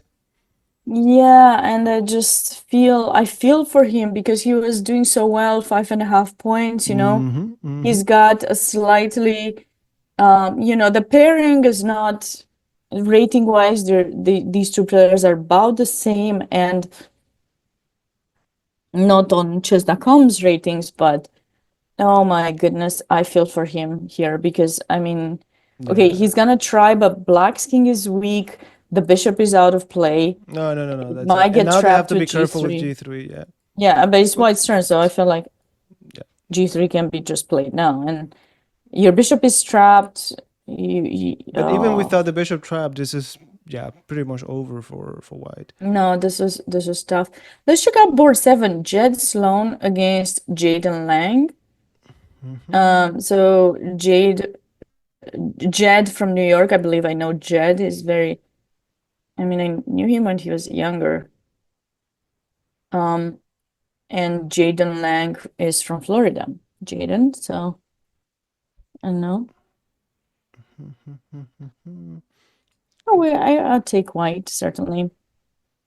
Nice pawn structure, slowly advancing and improving. King safety is fine for white. That rook e4 will allow for doubling on the E file, but also potential rook lift going to the H file at some point. Correct. That pawn in A5 is keeping, kind of stabilizing the pawn structure on the queen side, keeping black passive. It's just a little bit, tiny little advantage for white, but this could be Yep, nice 100%. one. Depends what happens on the first board in this section. Did we look at the first board between Liranjou and Evan Park? Did we skip that? Or I believe so. We haven't here we go. kept. We haven't. Oh, this is kept the one where the bishop up. was pretty ugly on A2. Yeah. And now it's not that ugly anymore because the pawn in C4 is not that well protected anymore, right? Exactly. Last time we saw there was a pawn on D5. The bishop is very ugly on A2. Bishop F4, energetic play. And now we start clearing that. Knight C3. Rook B1, putting pressure on B5. Oof. Okay, so I know you were talking about pawn sacrifices, when to do them, when not to do them. So Rook B4, was that with the idea of Queen C5? What are we missing here? I don't know. This, okay, takes him B7, but White's at the giving end of up the an day, exchange. an exchange, and I don't think they have enough compensation for it. Rook C8. Yeah, now Evan is saying, you know what? Thank you for the exchange. I'm not giving you anything for it. Yeah, Evan could be on his way to winning this. Yeah. Soul winner. Yeah, get out of here. Very nice approach, Rook C7. Yeah, he's keeping it safe. Now let's simplify the queens. He has to be careful, though, for that bishop in A2 not to get into play. If that bishop somehow gets into play, it might be slightly better. Yeah, but I don't know now without the queens. Rook D8. Huh. Why that rook? Why not the other rook? King H2. All right. It looks like, yeah, it looks like indeed there is compensation. They have the bishop. I mean, white has the bishop pair. But also I realized the white pieces have only 4 minutes left. So anything could happen here. Robert, let's catch up with board 8. That was the fourth board in K11. That's Jonathan Chen against that one is over, Did right? we look? Yeah, but did we see how it happened? Let me see. It's just where I'm also trying to see those games that are decisive, whether there's something that we might have missed that could be good for our final review or deciding the game of the round or something like that. Because I like this attack, but is the kind of pawn structure that I mentioned, the bishop in B7 restricted, my nightmare, childhood nightmare of the bishop, and it's here. Yeah, it doesn't do anything, and it's so sad. And you can even have 3 pawns up on the other side. We don't care if we're gonna mate you. Bishop takes G6, knight G5 ideas. Yeah. And here is interesting how they have this nice tactic. Knight takes A5. If we take, they take on D7. On D3, I'm sorry. But white basically doesn't care. They're like, knight G5. I'm about to checkmate you on H7 and then H8. Ooh. Yeah, I mean, did they have any options like F6 or F5? No, probably not. But I mean, he doesn't get enough material for the queen. The rook comes to H3 too. Yeah. So maybe not F4. There we go. Oof. One rook is gonna land. It's gonna end up on H3. One rook is not enough. Yeah. Here comes the second one. Here we go. He tried his best, but unfortunately. Yeah, not even with that. It's not even a mate. Yeah, too much. That's unfortunately the sad part. And too much. Okay. Yeah. And this, we said this is board, last board of K11. Or board, that's correct, yeah. 4. Board 4, okay, of K11. And we had a result in that board 2 in that same section. So that's board 6. It looks like, unfortunately for him, Kent Slate lost his final round, so William Safranek will be very likely sharing second or third place. Exactly. Because, pieces got traded off and the extra exchange is going to. Okay, so that, That's indeed second board on K11. And Avi's on his way to win if you want to go back to the first board in K. We have quite a few games that have finished. We could take it backwards after we check Avi's game if you want. Yeah, we're here still the same. Well, let me go back a few moves. No, I feel like that knight in G4 move, that's why I suggested to go back really fast. And there was a knight. How close is Avi to becoming an IM? Those informations I do not have. I'm not sure how many norms he has or anything like that. Gabe, in this tournament, as far as I know, this tournament is only USCF rated, so It doesn't he does not. qualify. It would not qualify. Plus, it has 3 rounds a day usually. You should only have 2 for FIDE events in order to try to get titles. So this is not a tournament where he could make an IM norm, but yeah. How close are you? Are you also playing? Is he your competitor? Let us know. No, because there was some talks in the chat, and I felt like they might be in competition with each other, so that's why I'm asking. Okay, there you go. Yeah, so this game is pretty much over for black. We've talked about it a lot. Let me see. Okay, Robert, my suggestion, let's take it backwards. Let's go to game board 28, the last game. I think we've seen that result, but we can take it backwards from there. Okay, so this was that game that we saw it a longer time ago where yeah, this was a Pierce defense, opposite side, white castle queenside, and then strong attack on that side of the board. Yeah, so it seems like we have wait, which board were you on? 28. 28, right? So Wu Darren lost against Winston Chen, right? Correct. So Winston Chen is a champion with 7 out of 7. Wow. Gotta say our congratulations. I mean, he's won all his rounds. That's brilliant. He's from New York, 1739, second grade, winning all games and finishing off with this kind of, crushing in a way attack. No castling, but it wasn't necessary because White is the one who's made some mistakes to allow their king to be weakened that much, and Black's pawns just marched down the board, and absolutely material was lost. Absolutely. That was a very elegant game. So congrats to Winston. Now going back to board 27, we had Hardy Gu from Virginia playing against Milo Su. Mm-hmm. And what have we got here? We've got the pawn that's ready to promote after we make sure we don't get mated. Exactly. Now, what's the best way to not get mated? I don't know. Nice. We don't know yet. We're still thinking. Definitely do not promote. I mean, that's exactly. a definite one. Now, I'm thinking Rook F3 is pretty nice. Rook F2. I guess any of these that interfere with it. We got to be careful with the checks, but I don't think they're going to lead to much. But Rook F2, Queen B1. And you want to go King H2, right? Or I could even go back, but that would repeat. So yeah. So you need to have. I could give it to you, or how about Rook F3? What's wrong with Rook F3? Yeah, but so can you put the line, because I think that's kind of interesting. I just want to see if it works. So if Rook F2, a Queen B1 check, King H2, I have the feeling I could take your rook. And when you promote, could I go Queen Queen E Queen E4? You have Queen G3 though. Yeah. Okay, could I go Rook F1 or something? No, maybe not here. Maybe instead of Queen E4. No, then you have Queen C2.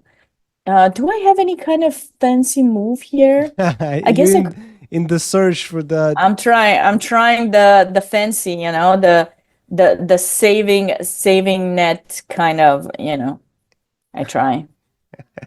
But no, I cannot find a thing. Okay. Yeah, White needs to only stop those checks, and they should be fine with an extra queen. Okay. Yeah. But so even that could work. But what did they play, or no, they haven't played yet. And I'm glad to see that White is taking their time. No silly mistakes now that you're in the lead. This is already the win, and this is the last resource for Black. So 30 minutes on the clock versus 1 minute. You could easily dedicate 5, 10, 15 minutes if you need to deal with Definitely, things. yeah. Yeah, yeah. And with the opponent not getting increment only delay, there's always this.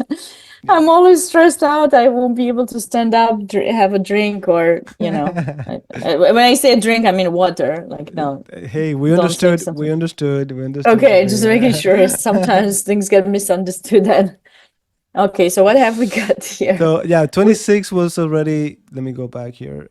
Drawn, right? No, No, 26 no. was a win for white. Okay, so that means that Aiden Lee took down Lucas, who was on 6 out of 6, which means Aiden is the champion There we in go. third grade. Congrats. Congratulations, Aiden. Nice finish there at the ending. Probably tough loss for Lucas, but I think Lucas is gonna share second place still. There we go. Vice champion. I think that's a pretty good result, and Congratulations. congratulations to him as well. Now on number 25, we have a draw between Jaden. Srihash against Jaden. And Srihash is the player whose first round win impressed us definitely. Now this is board number 24, which is the first board of K4, and we have Advik winning with the white pieces.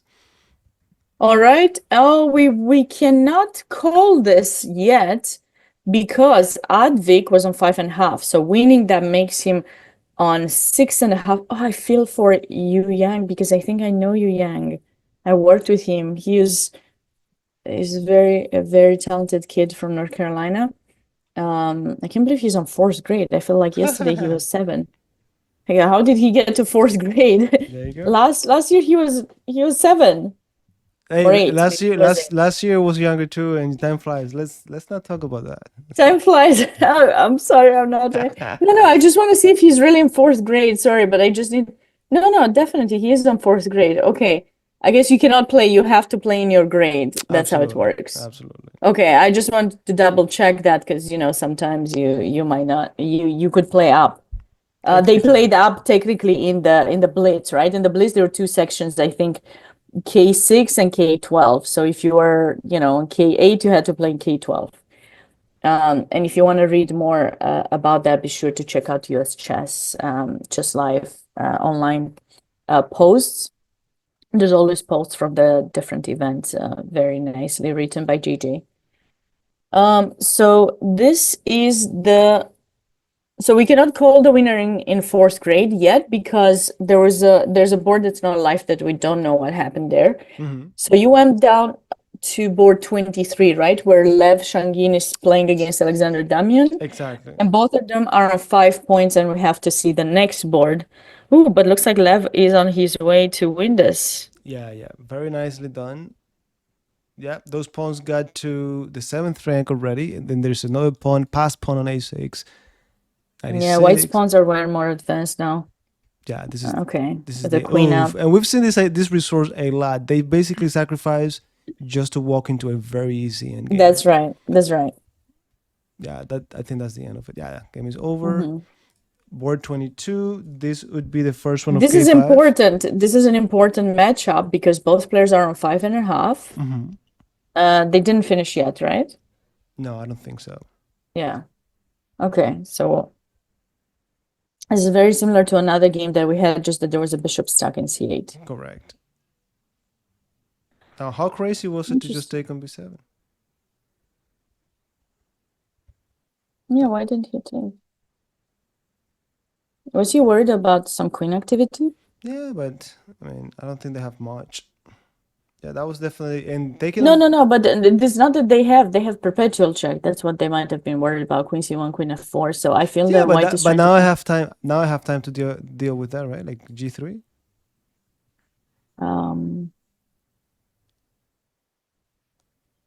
Queen e1 check. In g2, queen. I wanted queen e2, but you have bishop f3. Yeah. Okay, can I go e4? Can I go e4? Yeah, you could go to e4, 100%.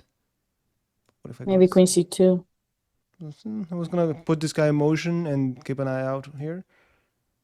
Mm-hmm. But you're right. Maybe Quincy 2 is more. I just don't want. I don't even want this to happen, right? So Yeah. I was thinking about that's a nice kind of idea. Um, unless we're looking at, yeah, I'll be happy with that. I'll be happy with C4 personally.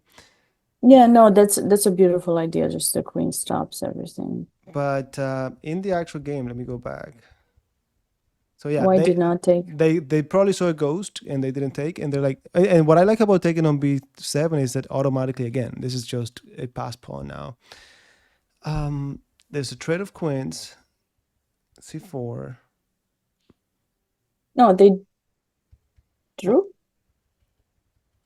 Yeah, it's a draw. Yeah, they left it as a draw. Looks like they drew. Yeah, so that would Well, be board draw. 22. Yeah, so with a draw, both players, there'll be quite a few co-champions here.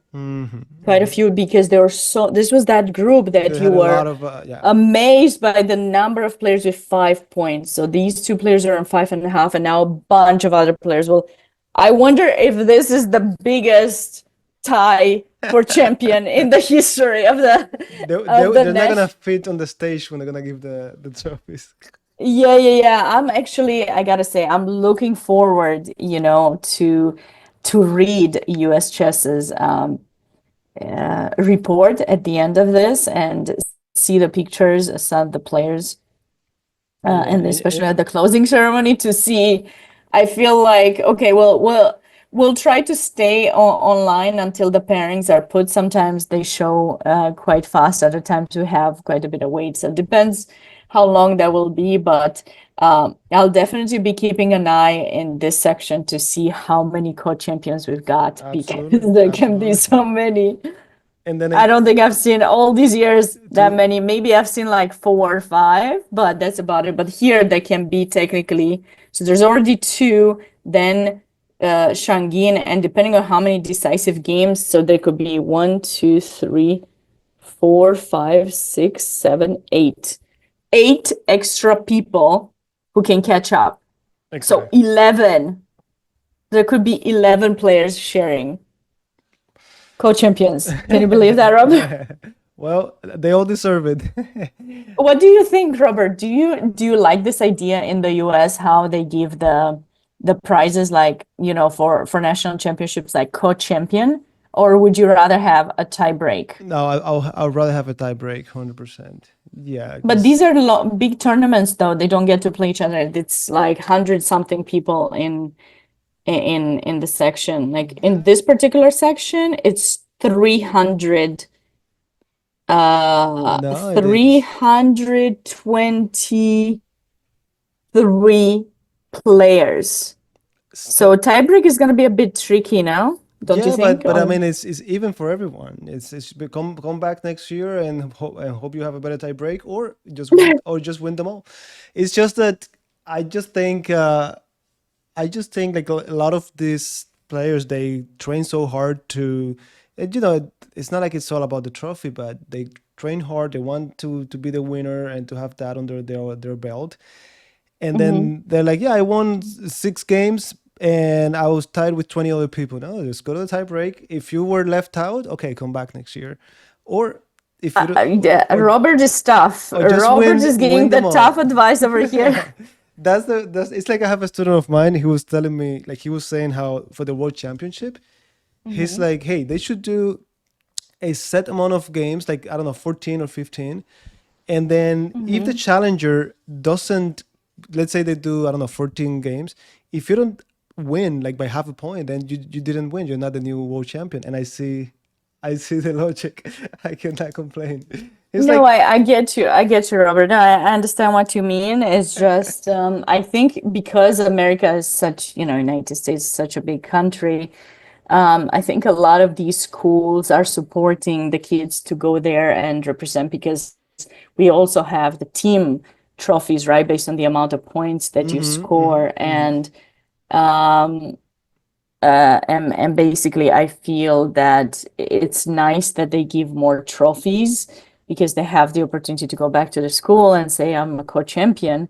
They don't ask you usually with how many other people you're just the co-champion Yeah, and you bring exactly. that back.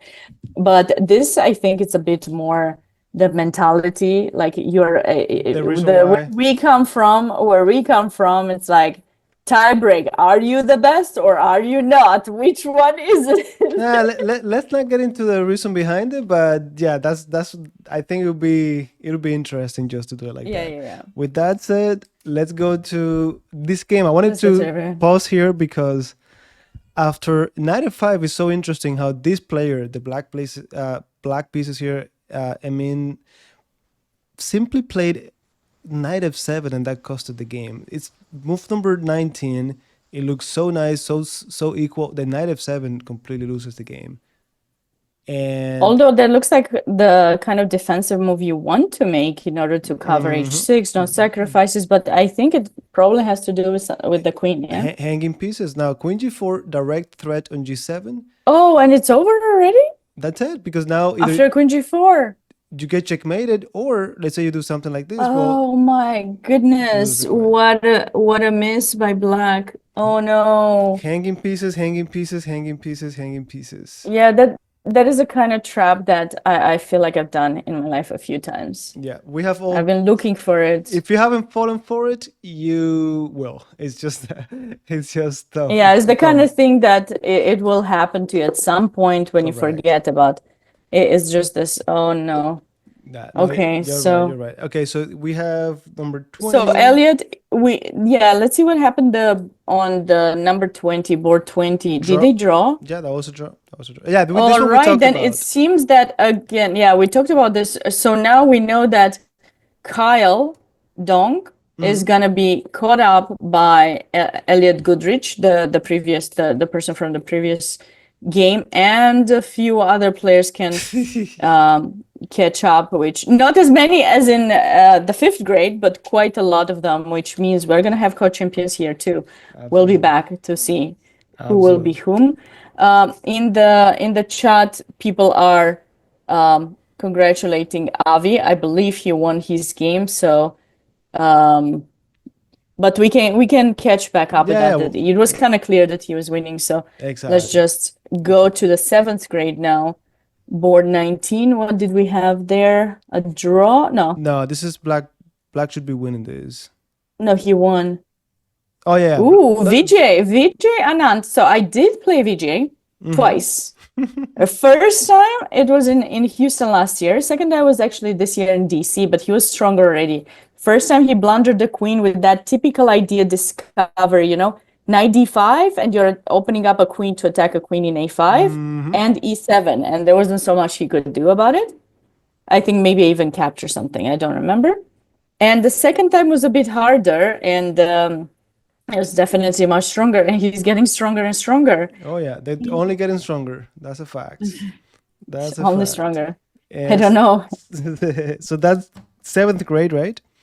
And let's explain why that game is Yeah, I was making the arrows it's here. I not, think it's just the yeah, yeah, rook's coming around to the h-file, right? exactly. Yeah. Oh, sorry, I missed the arrows. I was And just focused on, and then they cannot yeah, go. It's just that I should make the move. If they go to yeah, yeah. f1, this is mate. Right, right. And anything else? White is stuck. There's nothing to do. So this is a beautiful finish, beautiful tactical idea to keep in mind. To be mindful for when an H file opens up to your king, you got to run or find a way to get your king some kind of a shelter. Absolutely, absolutely. Going back to the first board, board 18. Yeah, let me go back to that. Okay, so this is still Still going. playing, right? Yeah. So we got knight versus bishop. Knight is going to be winning this. Yeah, there are two extra pawns. And it's in this section in the seventh grade that Brian Lynn was on 6 out of 6. And if he wins this, he will be our second player with 7 out of 7. Unbelievable. Unbelievable.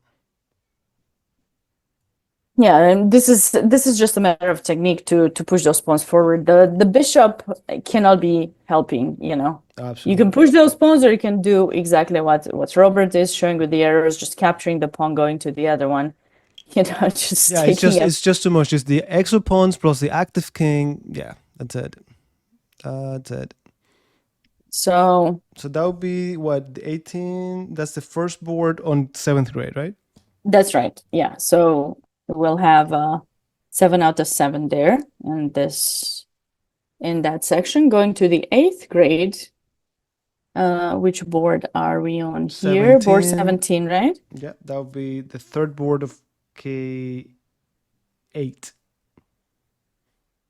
Yes. So the two players are on 5 points here. Yeah, we see a rook on the 7th rank already. There's a pressure on h5. The knight defends f2, so we don't have to worry about it right now. Very interesting knight. It looks ugly on the edge, but it's defending key squares here. Yep. Okay, h4 Yeah, was white played. and rook on 7th rank. It's always something that we love. We've mentioned this for quite some time. What are we gonna do about? Oh, we don't care about the f2 pawn, I think. Yeah. At least not for now. It's interesting to just take on c7, right? I mean, initially I thought of yeah, go ahead. no, I was gonna say I thought of queen g7, and we should be fine. But this one is pretty interesting. Like, I'm thinking if this happens, Yeah, I was thinking about it, but I'm kind of nervous here. There's some checks, Robert, some knight h5, 4. knight h4. I don't Or think. maybe not. I just need to make sure you don't Okay. put me in check again. So maybe. Yeah, this should do it. No, go No? back. No, knight h4. So queen h. I mean, Queen h5, but I don't know queen h5. Okay. Oh, can I go queen takes f2 and knight f4? yeah, that one looks better. Way better. Yeah, that's a bit scary. So you cannot. Tactics. Yeah. So instead of being so fancy and letting the pawn go all the way through, maybe just queen g4. Would that do it? Or do I fall for the same? Okay, you're not staying on those kind of checks, but there's some other issues. Maybe black can just cover the c7 pawn somehow. Yeah, probably something simple, right? Can white just play? Is g4 gonna be that terrible? Probably. Pawn g4 instead of queen g4 or Like, just stay away from any complications there. yeah, but the only thing I don't like is that f4 square. Yeah. What else do we have here? We could That's just kind take of it. can we? Are you sure? What about knight f4 check? I don't wanna trade the knight. I don't want to allow the trading of the knight. I feel like, I mean, there's definitely something here for white. Just what is the most powerful kind of approach? Normal is asking why not just take rook c7 and fg3. Okay, let's see that line. No, So rook c7 takes. that's what we said. That's what we just went over. No, but we didn't say fg3. Oh, okay, like this. Yeah, we were looking at something else. Yeah. I was getting too aggressive. Yeah. I guess normal. Yeah, that would do is it. right. That would do it. Yeah. You see, this is what we're doing. Fancy approaches, but they're not so fancy. We don't need that. Yeah, we don't need fancy. That's it. We don't need fancy. Just win it. You know, just do it like Nike or Nike. I don't know how it's pronounced. Just do it. Just do it. Just Yeah. take. Keep it Just simple. take. The keys principle. Yeah. That's what they played. H4, rook c7. It happened. Okay. And then pawn to d5. Just win it. Normal says, yeah, just win it. Yeah, exactly. That's it. Okay, so this is just now, Robert, we gotta be careful. Just don't play queen h5 now, because I have the feeling something is. Oh no! Now this is just. No. So this is the only reason why I personally didn't want to take it. I was just dismissing it on the spot, which is wrong. It's a wrong approach. I admit it. Exactly. We all make mistakes. But how should we play here? Can we take in d5, you think? I don't like. Just d5, and then if you take back rook c6, just to kind of be. I think we can just continue to capture here. Just put pressure on that pawn. Like, I don't see them getting me in trouble. I mean, if we've come this far to defend the king. Yeah. But so you wouldn't take in d5, you'd just go rook c6 directly? Yeah. What are you gonna do? Take me, take back. Nothing changed. Same thing if you advance. I would either go after the b6 pawn or just play c4. 100%. Now this game is getting to an end anyways, because we have 2 minutes for black, 5 minutes for white. Yeah, we're approaching the end of this weekend of intense chess for the kids for all the grades. And by the way, Robert, I there's something I did not mention. I tried to find out the exact number, in one of the breaks, the exact number of players who took part in this competition. And I was told somewhere around 2,700, 2,700 players. That means at least double that, probably with parents and coaches over Absolutely. there. But it's definitely a record-breaking number for the winter, or Absolutely. fall nationals. So Absolutely. that's a good one to know. And it's exciting. It's exciting, I think. Busy weekend in that city, definitely, because yeah, easily 5,000 6,000 people coming to this event. Yeah, I feel like both of us are like, why aren't we there? No, I'm actually sort of glad I'm not there because it's cold. Okay, I see. Okay, well, I usually I was there usually, so I would try to well, in a way, it's nice because you once the streaming would finish, typically when I was there, I would typically go to one of the closing ceremonies and give prizes. But the funny thing is, I gotta admit, didn't make me the happiest, but I would be asked to give the prizes to the kids, right? The trophies or the medals. Hmm. And the truth is, they don't know who you are. Of course not. Of course not. No, they don't know. Their coaches don't know either, which makes me sad because I feel like, And they okay. and they don't care either. There's so much going on.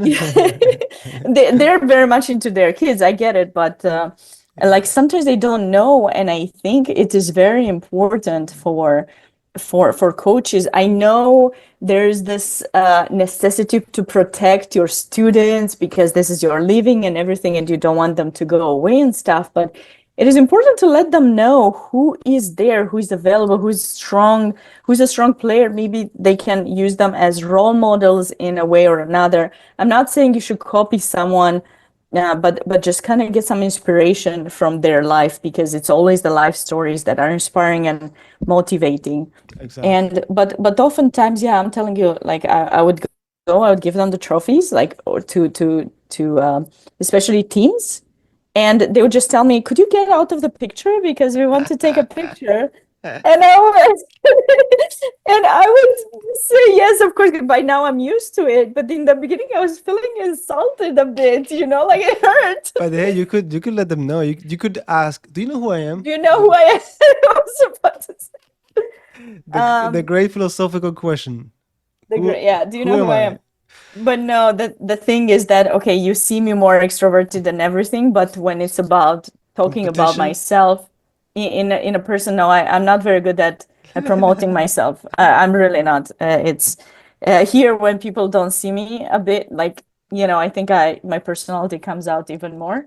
But when I'm there, I don't tell people who I am, because I feel a bit like, not ashamed of who I am, God forbid, but like just Yeah, of the it action just of doesn't feel. the action of you pushing yourself, right, or promoting yourself.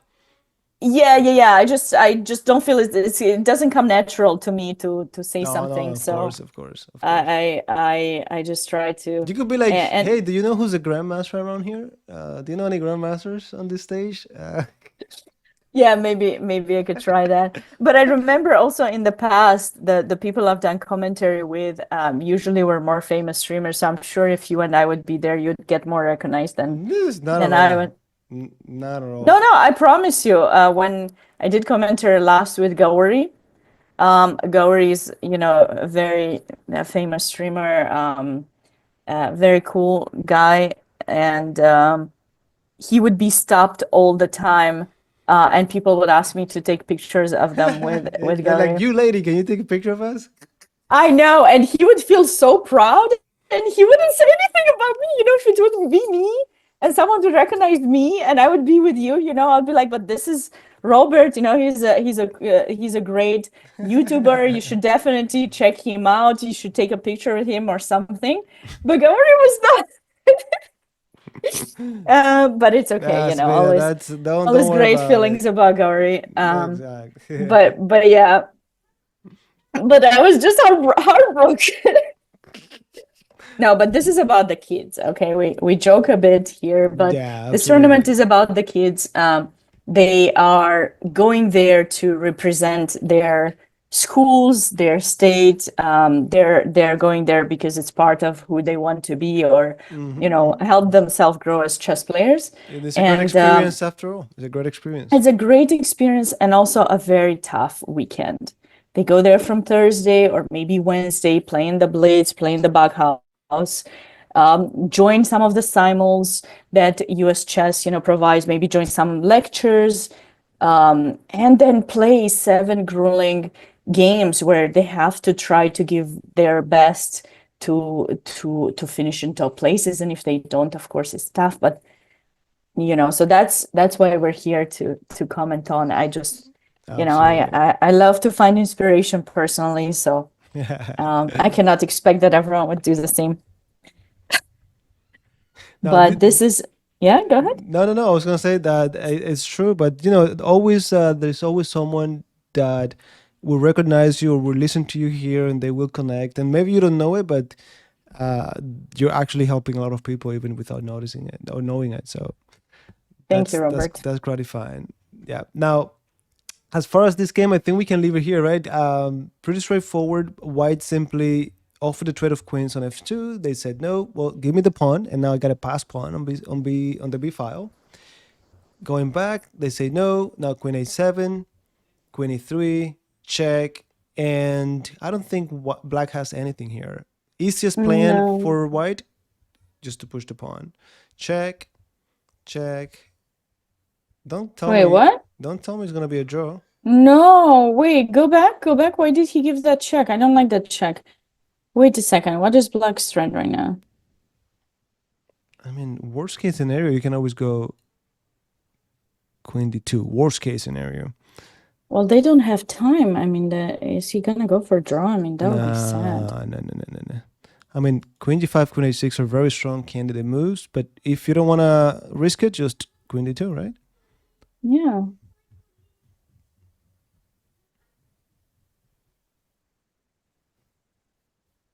I wonder if we could even take. I don't want to get fancy again. Now, how is this bad? Queen d2? Boop. Why is it so bad? Don't tell me we have some knight f4. Yeah, and then if you take, mate. Oops. And if you take with a knight, rook f2, or do something better. Oh, just pawn takes, of course. Yeah, and then Yeah, it's too much. Oof. It's so easy to mess this up. it is. It is indeed. Oh my goodness. Wait. So what can we do? Is he going for a draw? No, he went queen g1, queen g2. Okay, so he gave some checks. Okay, he gave that pawn, and now what happens? Can he play b6? Is there a threat for black? I think he has to play b6. It's not can you? It's like you have to. It's not about if you can. Now this is board 17. So what about knight g5? The board 17 is the third board in the 8th grade. Yeah, and so, are they fighting for to get in the first places, first, yeah, let me check what happened in the other game, like board 15. Let me see if there's a board 15. Andrew Zhang won. Oh my goodness, we need to check that. Yeah. If they win, the co-champions. Whoever wins this, co-champion.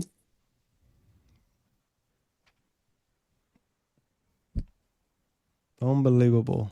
Last minutes, and they decide so much. Oh. So wait, there's a move. B6. Okay, because black was thinking, let's catch up. This is intense. I'm getting nervous for them. It's hard. It's like you're thinking, oh my goodness, what was gonna happen, Okay, black played what? Rook e3. Rook e3 trying to, but the pawn is just marching.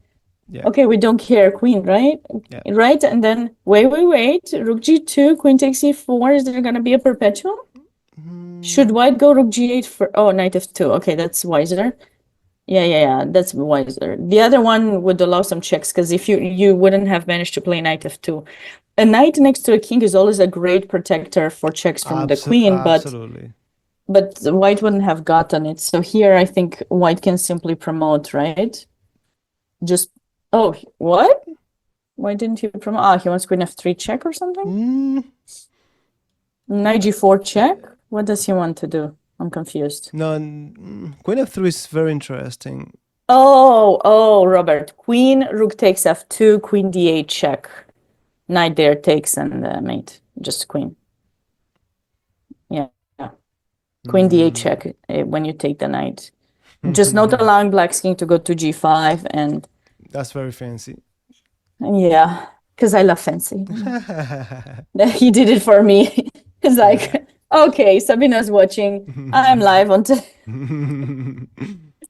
No, obviously not, but I'm just trying to be funny. This is Ed, even if you go knight h3 now.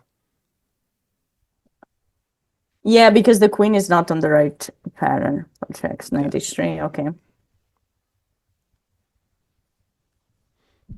White has way too many pieces. I thought it was gonna be easy. I mean, quieter this win, but it got really crazy at the very end. It did indeed. Let's catch up with board 16. We know that white's gonna win in this one and will be co-champion. Let's see what happened on board 16. So black won, which is from Florida. William Oscarizzi. Do you know William? Williams Oscarizzi? No. No, or just not disclosing any information. No. I'll never know. I mean, I want you to know Florida is a big state. Really? I've never been there my entire life. I'm just kidding. I've been there so many times. Only this year, I think I've been, no, only once. I was only once. It's a big one. It's a big one. All right. So how did he win this? Okay, opposite color bishops. We keep talking about this. Yeah, we had to see one in this round too. Absolutely. Now, what happened here? What did we miss? Was there some entrance for the rook or something? It seems like there won't be any. So how did black win? He enters through f4 and black's king is faster than white's king. Because, yeah, did he play h5 later? Yeah. Okay, but still. Okay. For active king in the end game. So now maybe, maybe bishop f2 and getting the rook activated now, I think. I think the king is gonna checkmate the other king by itself. It's like, let me do it. Wow, look at that king. It's that rook is dead. And now the rook comes to g3, forces the rook trade or something, right? Or they could try, yeah. Okay, you're not getting anything, very important. Yeah, rook. Oof. Okay, he's going for everything he's got. Everything that was actually a cute thing. Wow. Oh, he just blundered it. Well, white is in Zugzwang here. There's no real good moves. Yeah, I mean, they could always go to c4, but yeah. Yeah, rook a6, rook takes a2, and wow. So that far away passed pawn kept. So white stayed too passive with the rook. The rook is the piece you don't want to make passive. We can never forget that in the endgame, it's all about active pieces. Passive rooks are not good like this. Rooks want to be long range from far away. And then the active king is decisive. That's it. That's it. Okay, so that was 16. Then board 15 was a win. Yeah, so unfortunately for Nitesh, who was leading the tournament with 5.5, Nitesh Cherukuri from Maryland, he unfortunately lost to Andrew Zhang from Georgia, and now Andrew is one of the co-champions. What happened here was this isolated pawn. White was attacking, but no, there's a lot of with pressure. The piece down. There's a lot of pressure, but all they have to do is, black just needs to survive this. I like anyways what white is doing. If I'm down a piece, well, I gotta be energetic and create complications. There we go, rook on the 7th rank. This might lead to something. Yeah, but it's just too much. And the more there's no real mating attack. And the more we liquidate, the more difficult it is for white to complicate the game. Now queen Indeed. h5. Well, with the threat of knight takes g5 and try to mate. Exactly, but now if they leave, queen takes on f2. Yeah. So white's play is a bit too slow. Okay, he's tried his final chance. Black didn't even take. Yeah, always I feel looking for like resources. We respect it. Like if we took here, yeah, no, it's not even winning for white. Knight takes g5, king yeah, but then they f8, they or get at least a chance to simplify the game. I mean, to equalize. Or maybe some perpetual check. where do we go with the king though? Well, f6? well, 96 is in the air. Yeah, I think only f6 is the move, right? Or no? Mm-mm. Oh my God, that mate? Yeah, rook Yeah, e6, queen. Queen g6. Uh, Knight h3. That's mate. this looks no. Yeah. Oh my goodness. So what, king f8 or king g8 first? What you mean here? Yeah, the bar doesn't go high, so there must be a Yeah, draw I think for it's black. just. I think it's just So this. rook h7, king f8, knight e6, 96. king f7, and I guess you can. Oh, and now you take the rook. Oh, okay. Okay. Or you also have some rook h8 potentially. Maybe I don't know if it King works. Okay, but just take that. Rook Okay, you have h8. plenty of material. Yeah, no, they don't like. They don't like rook h8. Rook h8, maybe rook e7 check. Yeah, and they get out, right? Yeah, or Or taking g6. yeah, or exact. No, I think this is pretty straightforward. Yes, they take the rook or take the knight, and you basically have two rooks and a minor piece versus queen. Yeah. So yeah, glad to see Andrew did not capture on f7. Of course, we just go knight f4, hitting the queen. Now give it to me because the knight is here to defend. Right. Very sharp game. Very sharp game. Queen f5. Get out of there. Yeah, I'm not giving you anything. Oof. Aye. Yeah, and there's just too much now. That's it. Nice game by Andrew. Very good. Yeah, he secured that nicely. Again, this is first board on K8. That's right. And then board 14. Let's catch up with the ninth grade. Board 14. What did we have? A draw? Yeah, 14 was a This draw. is the opposite color bishop. I think we talked about Exactly. It's going nowhere. Okay. And then on the 13th board, we had Will Morehouse winning the game, which means we need to see what happened on board 1 in this section, because that's gonna. Can you just click back just to see what happens so that we can. In the game, you mean? Like. Oh, they're still playing. No. What is the result on board 12? Actually, I can check it myself. Wait, let me see. White won, actually. Okay, so. Ooh, gosh, 7 out of 7. Wait, did we mention this already? No, I don't think so.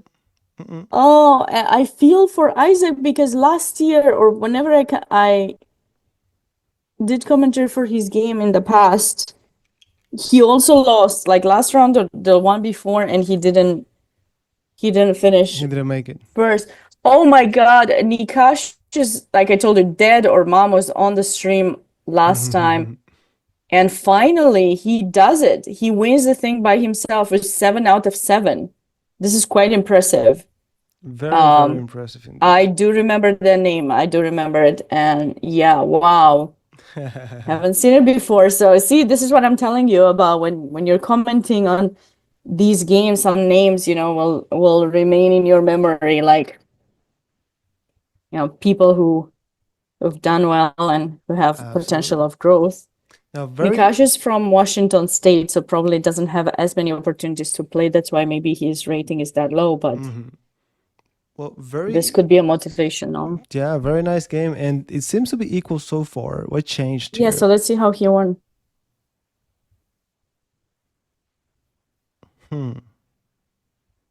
Check. It all goes. Something happened to Akun. Just a moment like this. Knight f3. If you take. So what was the move? Knight goes to d2. Okay, so that was that bad? I mean, so what? Then black would have taken in b3. Wasn't that going to lead to a draw? In that position, Robert? Wait, where? I'm sorry. In that position where you said, Oh yeah, so go. okay. Yeah, definitely. It was probably better for black. Just take. Yeah, knight takes b3. I mean, what's wrong with this? Wait, 94. Okay, rook c2. I mean, okay, Yeah, this is just it's a very equal this game. is a draw. Maybe there's an even better move for black. Maybe rook c2 first, then knight b3. So here, yeah, maybe rook c2 or rook d3. Rook d3 could be nice because you keep the knight pinned. And then you're gonna take. Yeah, that is my plan. I just go here. But still, yeah, this should have been a draw. I mean, not should have been, but this looks very equal. And No, this is not so equal. This rook endgame is definitely better for black. Better pawn structure in f5, g6 if you can play and get your king. But okay, so Isaac just blundered. yeah, definitely after knight f3, I guess Maybe he thought he's winning a pawn and that the pawn in h2 will be lost. But I guess Nikash calculated just a bit more. So how Correct. did the game continue here, Robert? Yeah, black did not. Maybe they underestimated this line.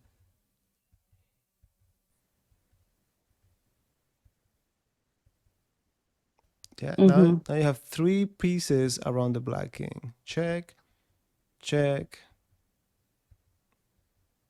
Wait, king f4 hitting the rook. No checks, no nothing. That mate is coming. Oi, oi, oi. Not safe. Unbelievable. Wait, what? Oh no, yeah, you cannot even play rook f2 because this is falling. Unbelievable. It fell quite fast. I mean, he tried to play a bit more, but That's it.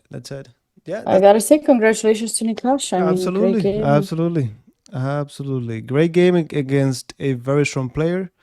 Well deserved. Yeah, his last few rounds have been really good for Nikash if you think about it, because basically he played against Eric Liu. He won against Eric Liu, the highest rated in the tournament. He had another game that I mean, round 6, I think his opponent wasn't as high rated, but then winning against Isaac, it's not really ideal. So for Isaac, of course, it is great for Nikash. So congratulations. What else can we say? Just it's brilliant. I think actually, Robert, there's only one game remaining. Okay, what's do you that? want to finish the catch up, or do you want to look at the game that's remaining? What is it? What board is it? It is board 17, Yiding Lu against Vihan Okay, let's take a look. Saxena. Okay, so this is the game that we were following. Yeah, this is the one. Okay, I didn't realize which one it was. So White was on his way to win. Is he having any trouble winning this? No, I don't think. No, I think he just won. I think he just won now. So all the games are done. Yeah, and that's checkmate. That was a very nice game indeed. I'm not even sure what was the best or favorite game, but yeah, today like we tried to cover more, so we didn't have that much time to focus on only one.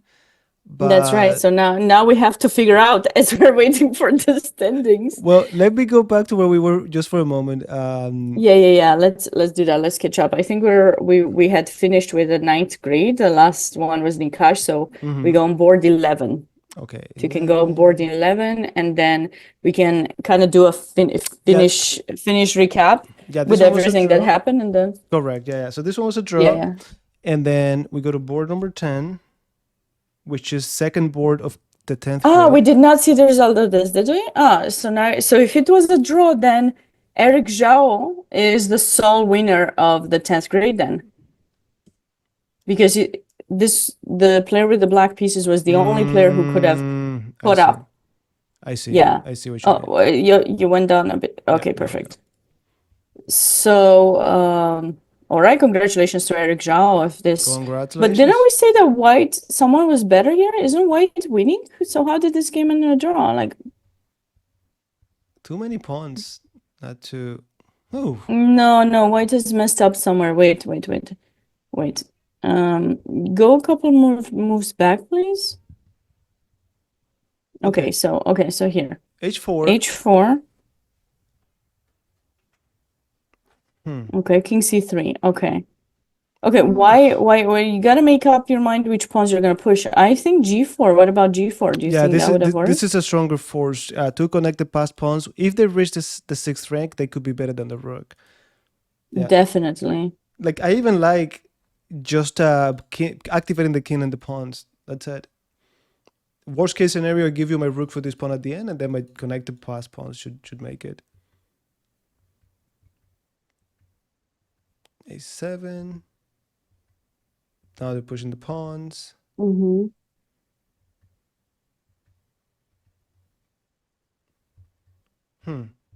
He probably miscalculated. He thought he's winning, but he's not winning because he didn't get his pawn on h6, and because of that, the rook is able to stop the pawns. They didn't make it to the sixth rank.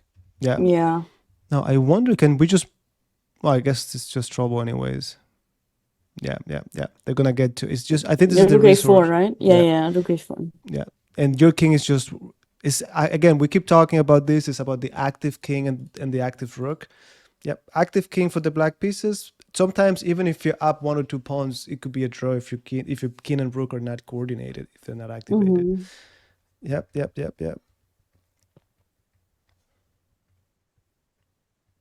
That's it. And the pawn is gonna fall. If you push, then we have check. Oh yeah, then you lose. and you lose exactly. Unbelievable. All right, so that was number 10. Then number 9. And number 9, it was a fast draw between Chloe Gao and so Eric, that brought Eric to 6.5 and winning this section, going on to 11th grade. Yeah, this is the fourth board of. Oh yeah, with this one we saw it already. Oh yeah, we saw this win. Yeah, nice win by Jonathan. Yeah, in case. Boards. Yeah, this might have been like one of those games that we liked, I think, technically, because it was a nice way to bring the pieces to the attack. Maybe that could be. Yeah, you're right. That could have been it. Board 7, Jed Sloan against Jaden Lang. Did we see this? I don't remember. No, we did because white was. We saw the end, but yes, way too many pawns. Yeah. I think we saw this. So nice win by Jed. And the pawn goes. So Jed will finish like shared second or third. And that said, very nice idea. Again, just give him material to walk into an easier endgame to convert. That's right. Give me that. And then you could play g4 or you could play king f4, whatever you want to do. Anything wins almost. Yeah, exactly. Now this one, we also saw it. It was a shame. And it was kind of heartbreaking, I think, for Kent. Yeah, because he was leading the tournament, had a good tournament. It was a 5.5 with the win. He would have shared first. But unfortunately, he lost an exchange unexpected. Like he went from a good position, better position, to a loss in just one move. If you want to show the moment where absolutely, this was the one with the 2 knights where 97 happened.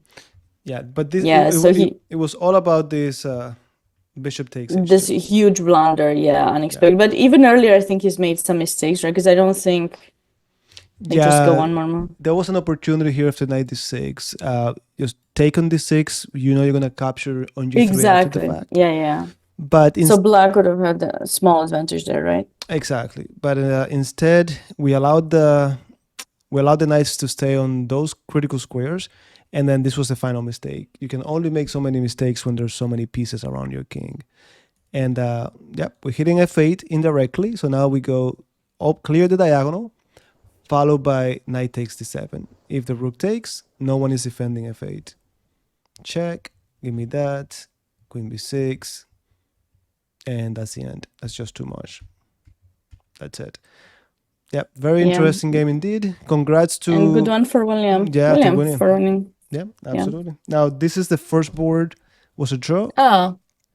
Yeah, this was... first board was the draw. So then we have a few co-champions in this section. I thought, wasn't one of the sides better at some point? Okay, this. Let me see. Let me go back. Yours black was better, I remember, no? Let me see. I don't remember. Oh yeah, Yeah, black. this is the famous game with the bishop. Yeah. So black was better. So Evan must have missed some opportunities.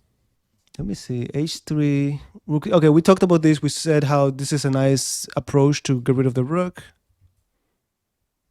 Oh yeah, I think after the trade of queens, yeah. It's like evaluation changed, and it looks like white has compensation for it. Mm-hmm. Bishop b6, blocking the rook. Yeah, you said it. The moment that bishop got activated, things changed.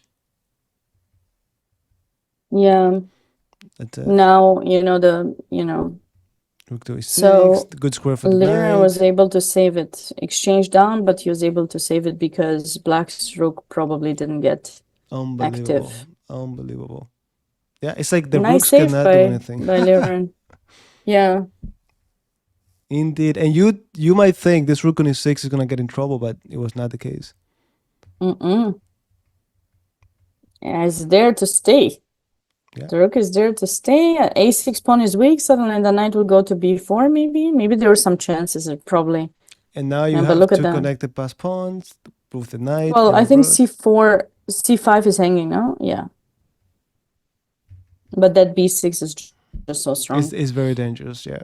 You cannot go to b5 because the knight c7. And So yeah. either you leave the two connected passed pawns or you take it, but then there's still the b6 pawn. Check.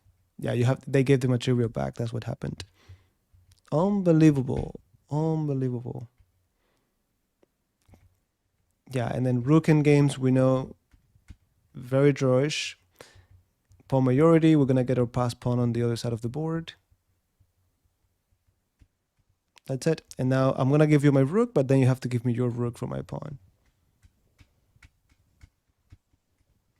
That is true. That's it.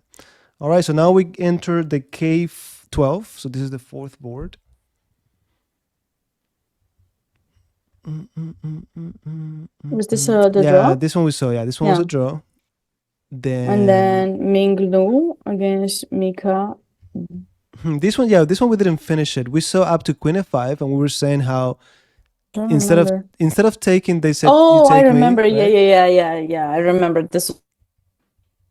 94, and we talked about how it was interesting to just take, and then we have the pass pawn, but they decided to bring the rook over. There we go, 96, going for the pawn.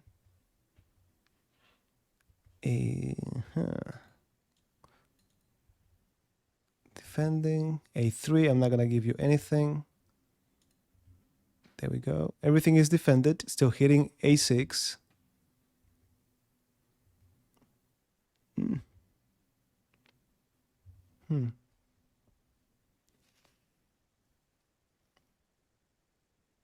Yeah, I guess.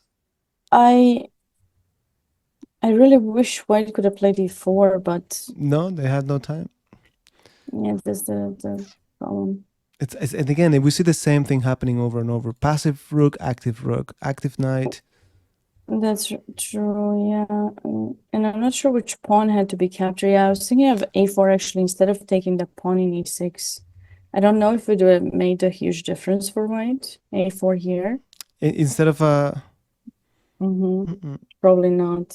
No, I think it's not about the pawn. I think it's about the coordination of the pieces. Anything you do with this knight is just too far from the rest of the pieces. Lack of coordination. Blacks both. I mean, at least the rook is way more active than white's, and that's basically what gives them, you know, applause there. Yeah.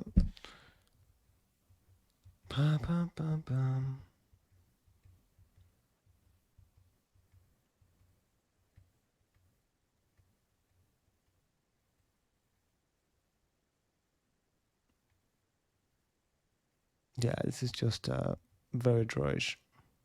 And we get into the rook endgame. That's it. Okay, but black messed up something earlier, I think, right? Yeah, I mean they had an edge, and it's easy when we see the bar. They're slightly better, but to convert is not that easy. Not that easy. Yeah, that's it. Now we take, they take.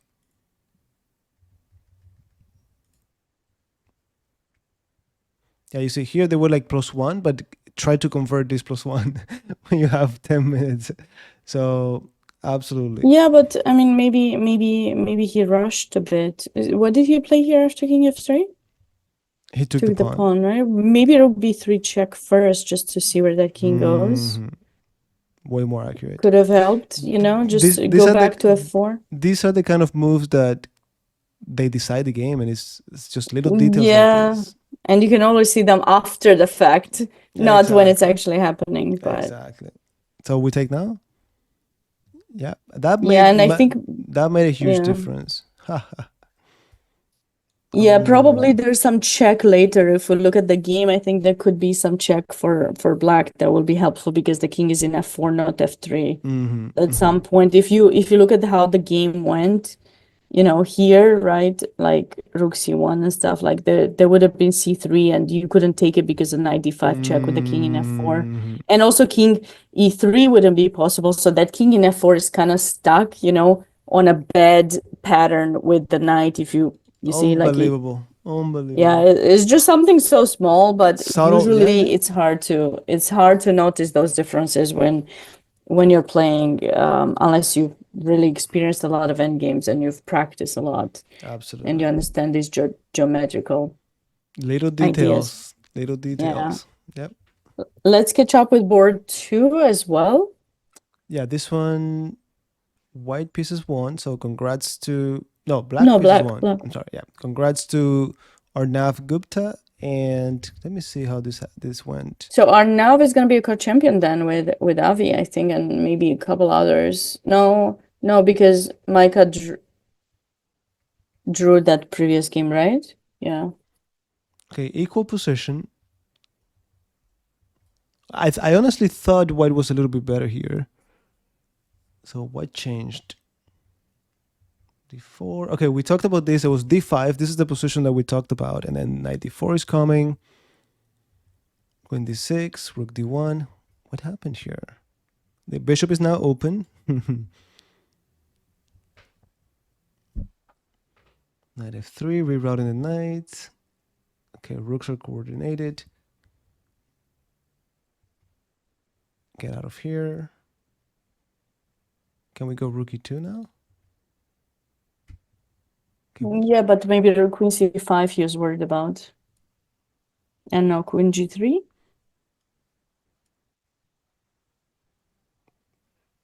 They just don't care about that. Yeah. But I want to mate. I I want to know. mate. I know. Don't tell me I have to go all the way back here and defend. Yeah. Yeah, and then the D pawn is going to be pushed. See how you handle that. All right. Fair enough. So instead, we got rook D1, bishop F6, queen F2, rook C7 instead of going to the 7th rank or to the 2nd rank.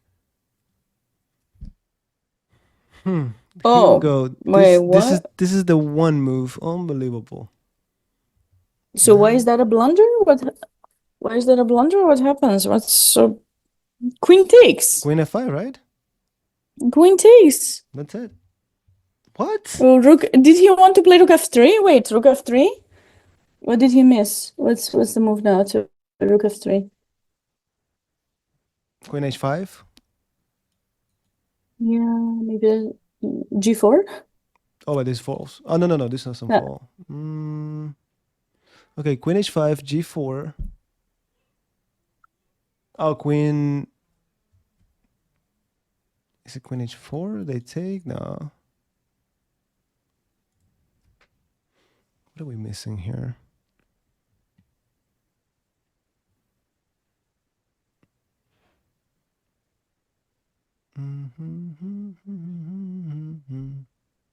Can black just play here rook d7 or something? No. Rook D7. Let me see. Okay, so there, g4. Oh, and then no.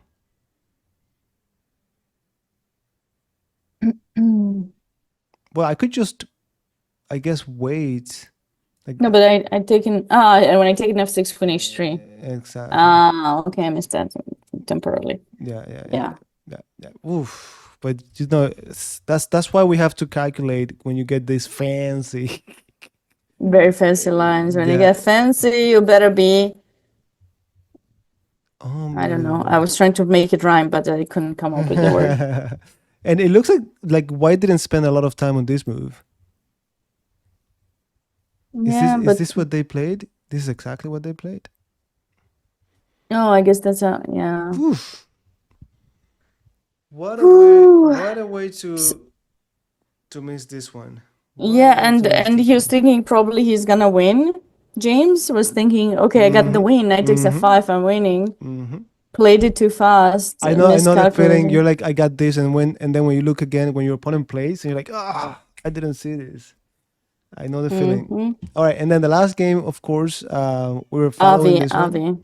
Yeah, this is the one that we looked at. So we got like two potentially good ones to do a review on at the end of this. But That's it.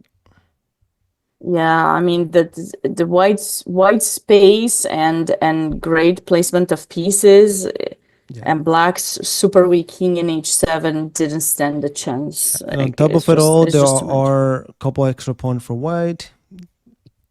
Yeah, that's it. That's it. They were fighting so hard to get that pawn on h5, and it happened. And in the end, they got it. Yeah, Yeah, and and then the queen. notice how the white king is chilling here. Nothing ever happened to that king. Yeah, because black did not go for the c6 idea that you mentioned a few times Yeah, in yeah. this stream, Robert. You were very, very much focused on its importance, and unfortunately, it did not happen, which It did not happen. Well, a great event for Avi indeed. He suffered a little bit in the prior round, and here he is. Here he is. So congrats to the winners. Very interesting games actually. And yeah, I think we saw what we were expecting.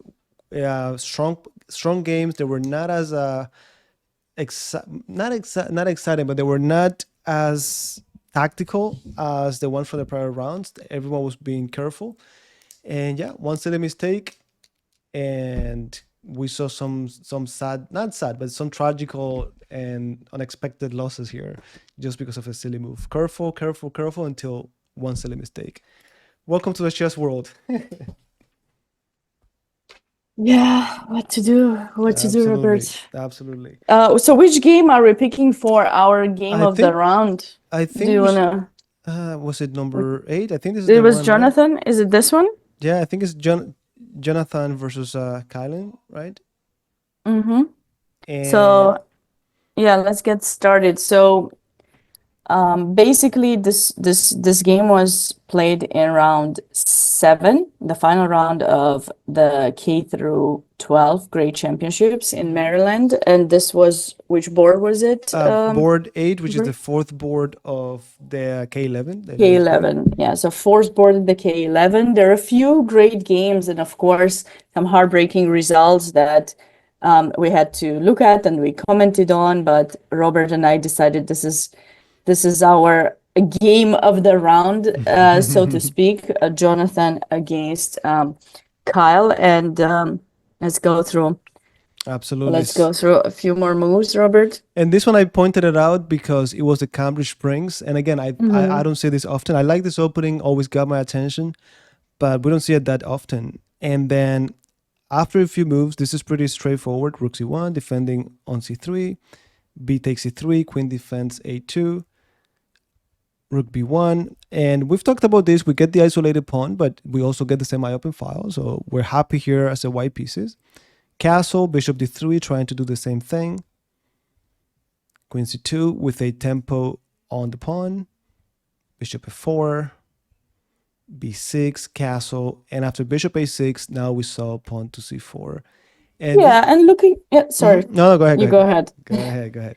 This is a kind of position that you want to get with white, like a small advantage position where you maintain the control in the center, you avoid trades because it's difficult for black to deal with the restricted space that they have, and slowly grind your opponent into less and less space position. Exactly. The That's the attack key. is not going to happen that fast, but yeah. Not overnight, but definitely we take a small advantage and we convert and we convert and we convert.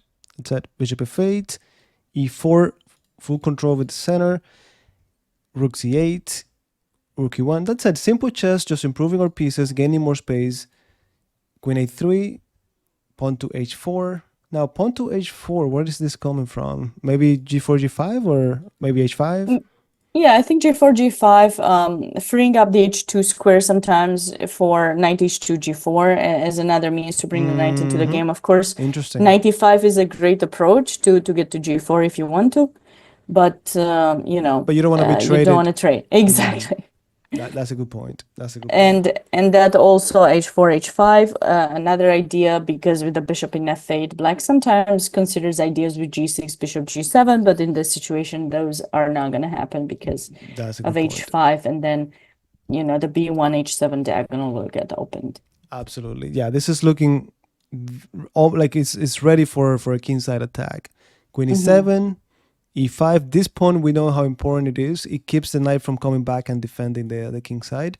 So clearly, white wants to attack the king side. Rook b8. In the meantime, there's nothing to do in the center for now, so black chooses to create something or try to create something on the other side. Queen e2.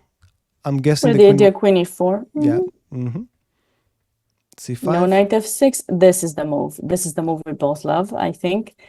Just simply the idea of keeping that bishop in B7 totally restricted. Yeah. No trades, no exits. Don't give black the opportunity to go C5 after and this go looks back on the long diagonal. this looks obvious, but yeah, if we can see how all of the black pieces all of a sudden define purpose. They could simplify, they could open up the rooks. By doing this, it's like, nope, you're not getting any counterplay, and I continue to focus on the king side. Yeah. Yes, and the B4 is also not possible. Very important to note that bishop in A6 will remain restricted by its own pawn in B5. You have to figure out a way to get it out. And you're basically, with the black pieces, you're playing without the bishop, and the other pieces are not doing that much, whereas white, due to the extra space, particularly because of the pawn in E5, not allowing a knight to go to F6, white has this Queen E4 idea. In addition to that, this strange positioning of black's pieces with not having the opportunity to improve the position of the bishop in F8, that bishop is not able to move for the knight to go to F8. I guess you could consider the F8 square a superfluous square. Yeah. Because you want to use your knight and you want to use your bishop to cover, G7, but you want to use the knight to cover H7, and that's why that's a superfluous square, because you can't use it for both. So black now is struggling with a defense. And we see bishop b7 again, nothing to do with defending the king side. Now, something else to mention, even though I don't think this is what we're going for, but with so much control with d6, knight d2, knight e4 seems like another plan that we have in the air. So that's true. If we're trying to play more of a positional way, yeah, knight d2, knight d4, knight d6. Exactly. Just king h2, move your rooks, play f4. Just start marching with your pawns on the king side. There's not really concrete plan for black. Exactly. And you can't even push the f pawn. You'd love to, but I think en passant is going to happen, and then e6 will fall, and the black's position is collapsing. I mean, maybe they should have played that, but it wouldn't lead too much. So exactly. Yeah, this is just very instructive now. Queen e3. The moment they push the g pawn, every time we move a pawn in chess, some squares become weaker, and that's the case for h6. So the pawn pushed. Well, let me go to e3. Rook d8. Thank you. And now we just continue to expose that king. Nice e5. This was a nice tactic, but we couldn't care less. Nice try. Nice final try. At least it was it was a resource.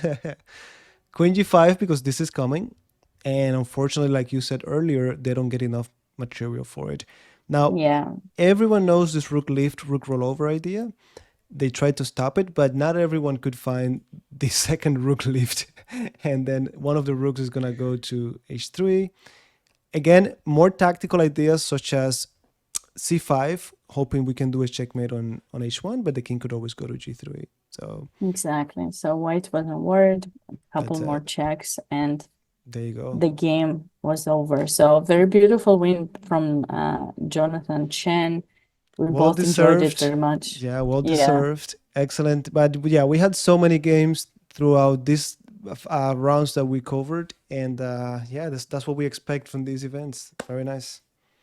Yeah, we picked this one because I think we loved, I think our favorite thing, Robert, to be fair, was the double rook lift on the third, Yeah, right? of course, of course. Like things we cannot do ourselves, we're like, ah. Yeah, yeah.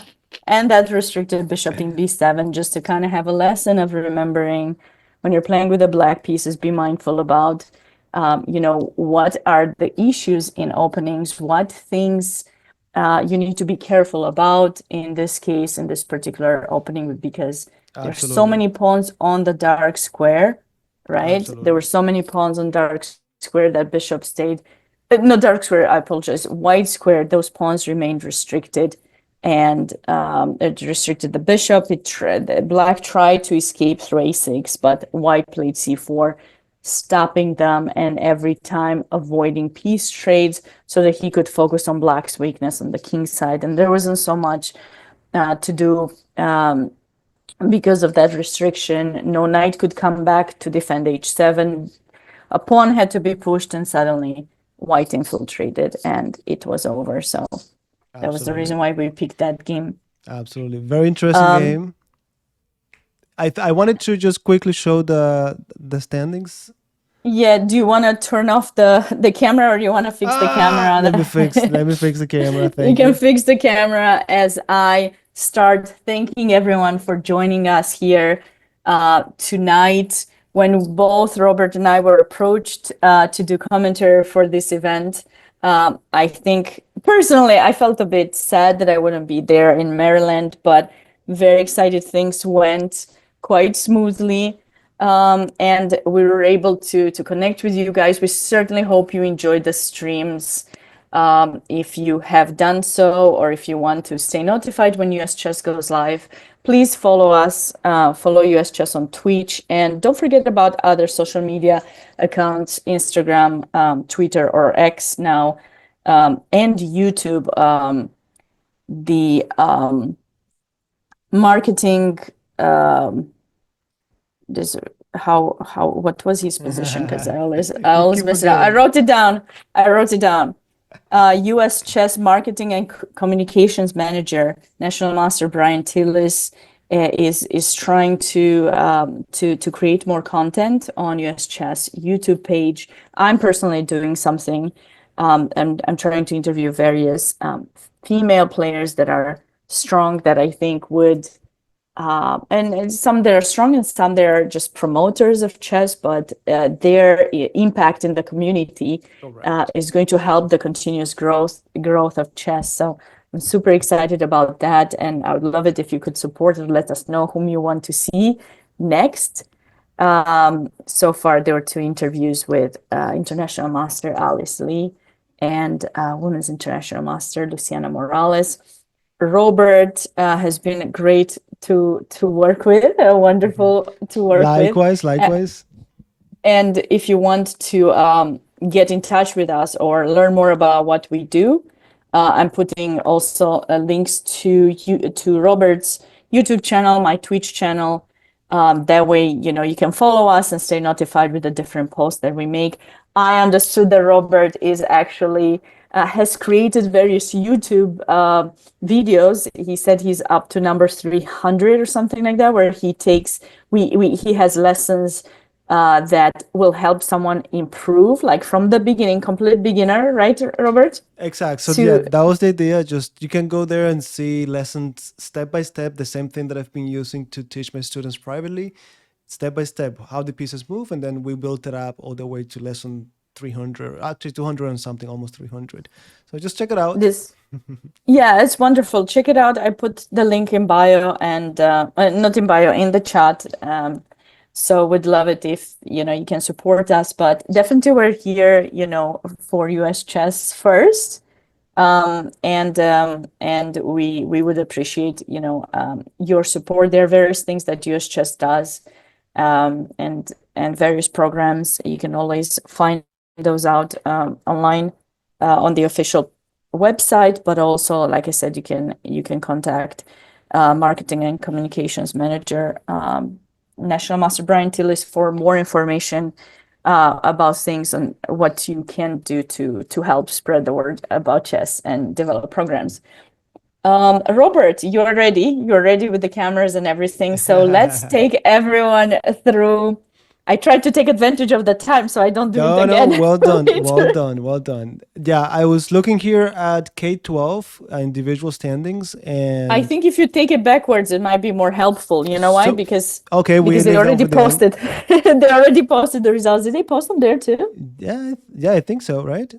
Ah, okay, they posted it. Okay, so let's do it then, I guess. Oh, so we started with kindergarten. I was thinking first grade, but yeah, sure, we can start with kindergarten too. I Absolutely, didn't yeah, yeah. realize they posted the.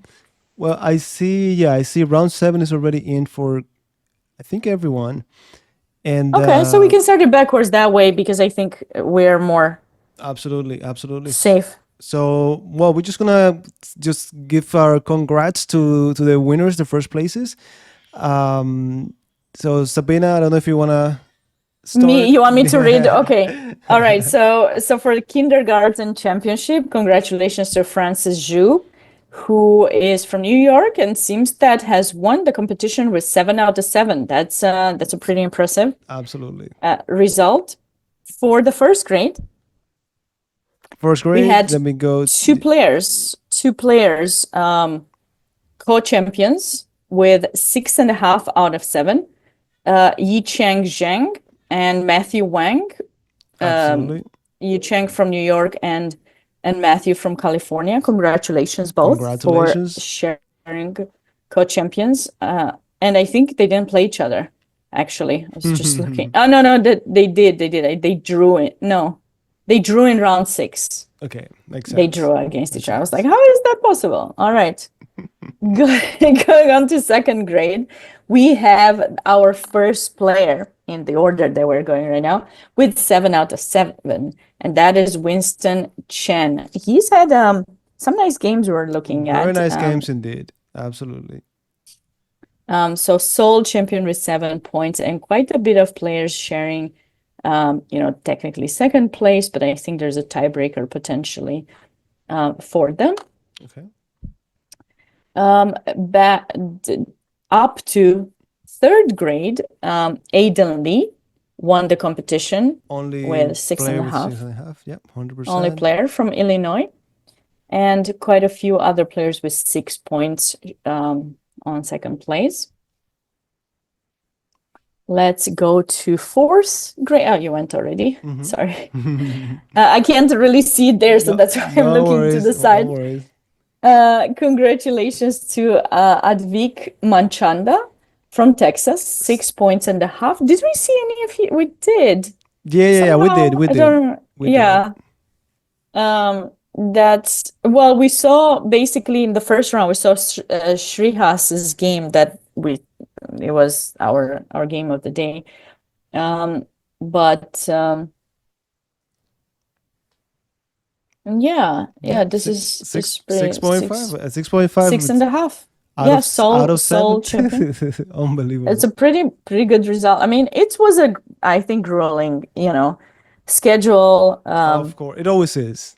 It always is. 3 rounds yesterday, 2 rounds today.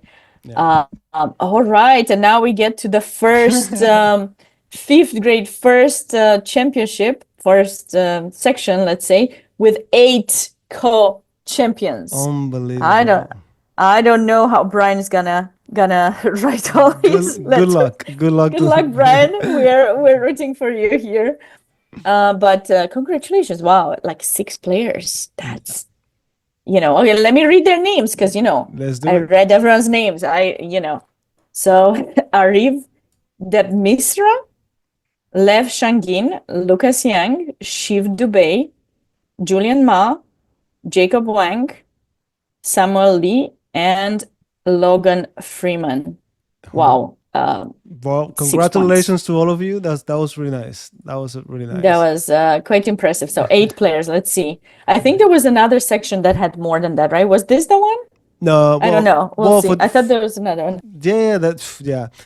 And the 8 players. Yeah, with 6th grade, we have 2 players with 6 points, Kyle Dong and Elliot Goodrich. We saw their games. And then you have a lot of players with 5 points. So almost 5.5. I'm Right? sorry, yeah, 5.5. Yeah. 5.5. So 17 players with 5.5. Unbelievable. Well, So that's a lot. It's a tough competition. I mean, I think this might have been one with the most number of players, 280 270. players. Yeah, I think 2 didn't show up, like 278 or something. 278. Yeah. Wow. But that's just quite a big number. So No, but that's good. That's good. sorry. 7th grade brought a sole winner in Brian Lin. We've seen some of his games, very impressive. Brian Lin from New York. He was, I believe, the highest rated in the section, but he definitely showed that, winning all of his games. Congratulations to the others, sharing 2nd place. Again, quite a bit of players. How many are there? 5 players. Yep. Sharing 2nd place with 6 points. But of course, the main impressive result is the one of Brian's. Absolutely. Very well done. And in the 8th grade, we have 1 player also. This is perfect score, 7 out of 7. It's so shocking to see that number. But Wait. Which grade are you on? Wait. I haven't changed it. Okay, no. Okay, you scared me. So 8th grade instead, we have 4 players with 6 points out of 7. Okay. Okay, so you want me to read their names? All right, go ahead. All right, Since you insist. Yiding Lu, Andrew Jiang, Kyle Zhuang, and Oscar Easy Williams. Congratulations Both, to all 3 of them. all of 4, right? Or 4. I said 4 and I said 3. Hey, it's okay. Yeah, no, great performance. 4 players, 6 points out of 7. Yeah, this is great. And it was tough. This was a tough group to play in, 100%. Definitely, yeah. 9th grade. Let's go to 9th grade. Yeah, we followed Nikash closely and only And play we with don't 6 out of have 7. we do not. Oh, do you have the final round? No, the final round doesn't show. But Nikash you're won with 7 out of right. 7, right? Yeah, exactly. But we saw the Nikash game. won, so 7 out of 7. Very impressive considering in previous years, like I told you, done commentary on his games, and he lost the first time, I think, and then he finished co-champion last year to win this by himself with a rating of 2147. I think is definitely impressive, and a few strong players in the tournament, international masters or FIDE masters. I mean, I think that's pretty impressive. So Absolutely. Congrats, Nikash. Absolutely. And then 10th grade, we also don't have the 7th round. Yeah, but we know that Eric Zhao is the sole champion, right? Correct. Because Chloe played against him and she drew, and then Abiram drew his game as well. Exactly. So congrats to Eric. Absolutely. Okay, 11th grade. I think that was the grade. That was the grade with like 8 players. Which one was it? 7th grade? I think it was 5th 7th grade? grade. I think it was 7th grade. 7th or 5th? No, it wasn't 6th. Which grade was it that it's 5th grade. 5th grade had 8 players with 6 points. That was the one I told you is going to be a huge number, 8 players sharing. But what did we have in 11th grade? Let me double check here the results. So Evan Park Evan Park drew, right? Right? I think so. He drew against he drew against Liranju. So that puts them so on the the 2 of them. Yeah, this could be the one where we have a couple more that share, but they don't have the standings yet for this one. But Okay. congratulations to And whoever has caught up. yeah, and I think I remember Slade losing to, right? To Jed Sloan, right? Yeah, to Or Jade. was it? No, Safranek. He lost to Safranek. Exactly. Yeah, that was a heartbreaking result for Kent Absolutely. Slate. And then So the K-12 section, very strong section as well. This one we have all the results in already. So congrats to Avi Kaplan for the first place. Well, no, that actually, he's sharing, he's right, with sharing first Arnav. place. Well, for the first Yeah, because place. Arnav won that game against Yeah, who was exactly, it? exactly. Yeah. Basically, we said it. James O, right? No, yeah. Yeah. So we have both Gupta and Kaplan both with 6 points, right? Amazing. Unbelievable. Well, excellent games. I'm really looking forward to next year's event, but I think they're just getting stronger and stronger every year. Yeah. They are, and I'm also hoping that US Chess will try to put together a few more streams besides these tournaments that of course are very important. And if you know about the stream, we would appreciate it if you could share it with, people at people who are playing or people who are interested in chess as are trying to create educational content for everyone and share some of our own experiences, Robert and myself, from coaching, but also from playing, and hope that it will be, an inspiration or an idea as what could be done to improve your own chess or your kids' chess. We think it could be beneficial. Robert, final thoughts? No, like I said, it was great being here with you. Very easy, and yeah, great chess, and it was amazing because not only do we get to, at least for me, did I get to share some of my knowledge, but I also learned a lot from these games and from you. So, thanks for the Oh, thank you. opportunity. Thanks for everything, and It was a pleasure. yeah, I hope we get to do it again. Yeah, it was a pleasure, Robert. I also hope we get to do commentary again, and also don't forget to follow Robert on his YouTube. Let's put those comments. Oopsie, I made a mistake. Don't forget to follow Robert's YouTube page. Follow my Twitch. I wanted to also make an announcement before we sign out, Robert. Actually, next week, I will be going to Utah to do commentary for the U.S. Women's Senior Championship.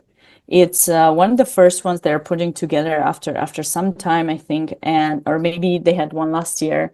But I think U.S. Chess is trying to support, besides kids, also Absolutely. other groups, as I Amazing. mentioned in previous stream, but also seniors. We want to know about how chess can impact lives in general, and it's also nice to see that that tournament will be covered. So I'll be doing commentary on that and hopefully creating a bit of content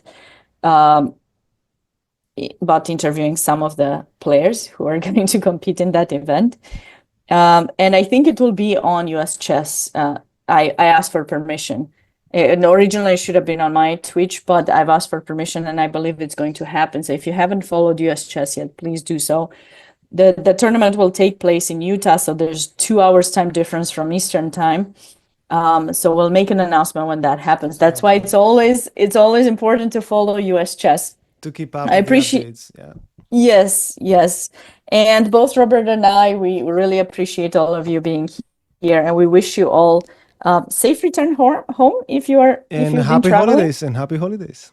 And happy holidays. That's the next thing. Yeah, happy holidays. If you're celebrating Christmas or Hanukkah or any other, important event towards the end of the year or the new year. Okay, I forgot about that one. We wish you all the best, and we're thankful for you being here. Thank you, US Chess, and everyone organizing this wonderful event. And once again, congratulations to everyone here don't forget, no matter what happens, you can get better, and you're a winner no matter what, right? Absolutely. Don't cry, Sabina. Don't cry. Well, be safe, everyone, and we'll see you soon. All right, bye everyone. Bye.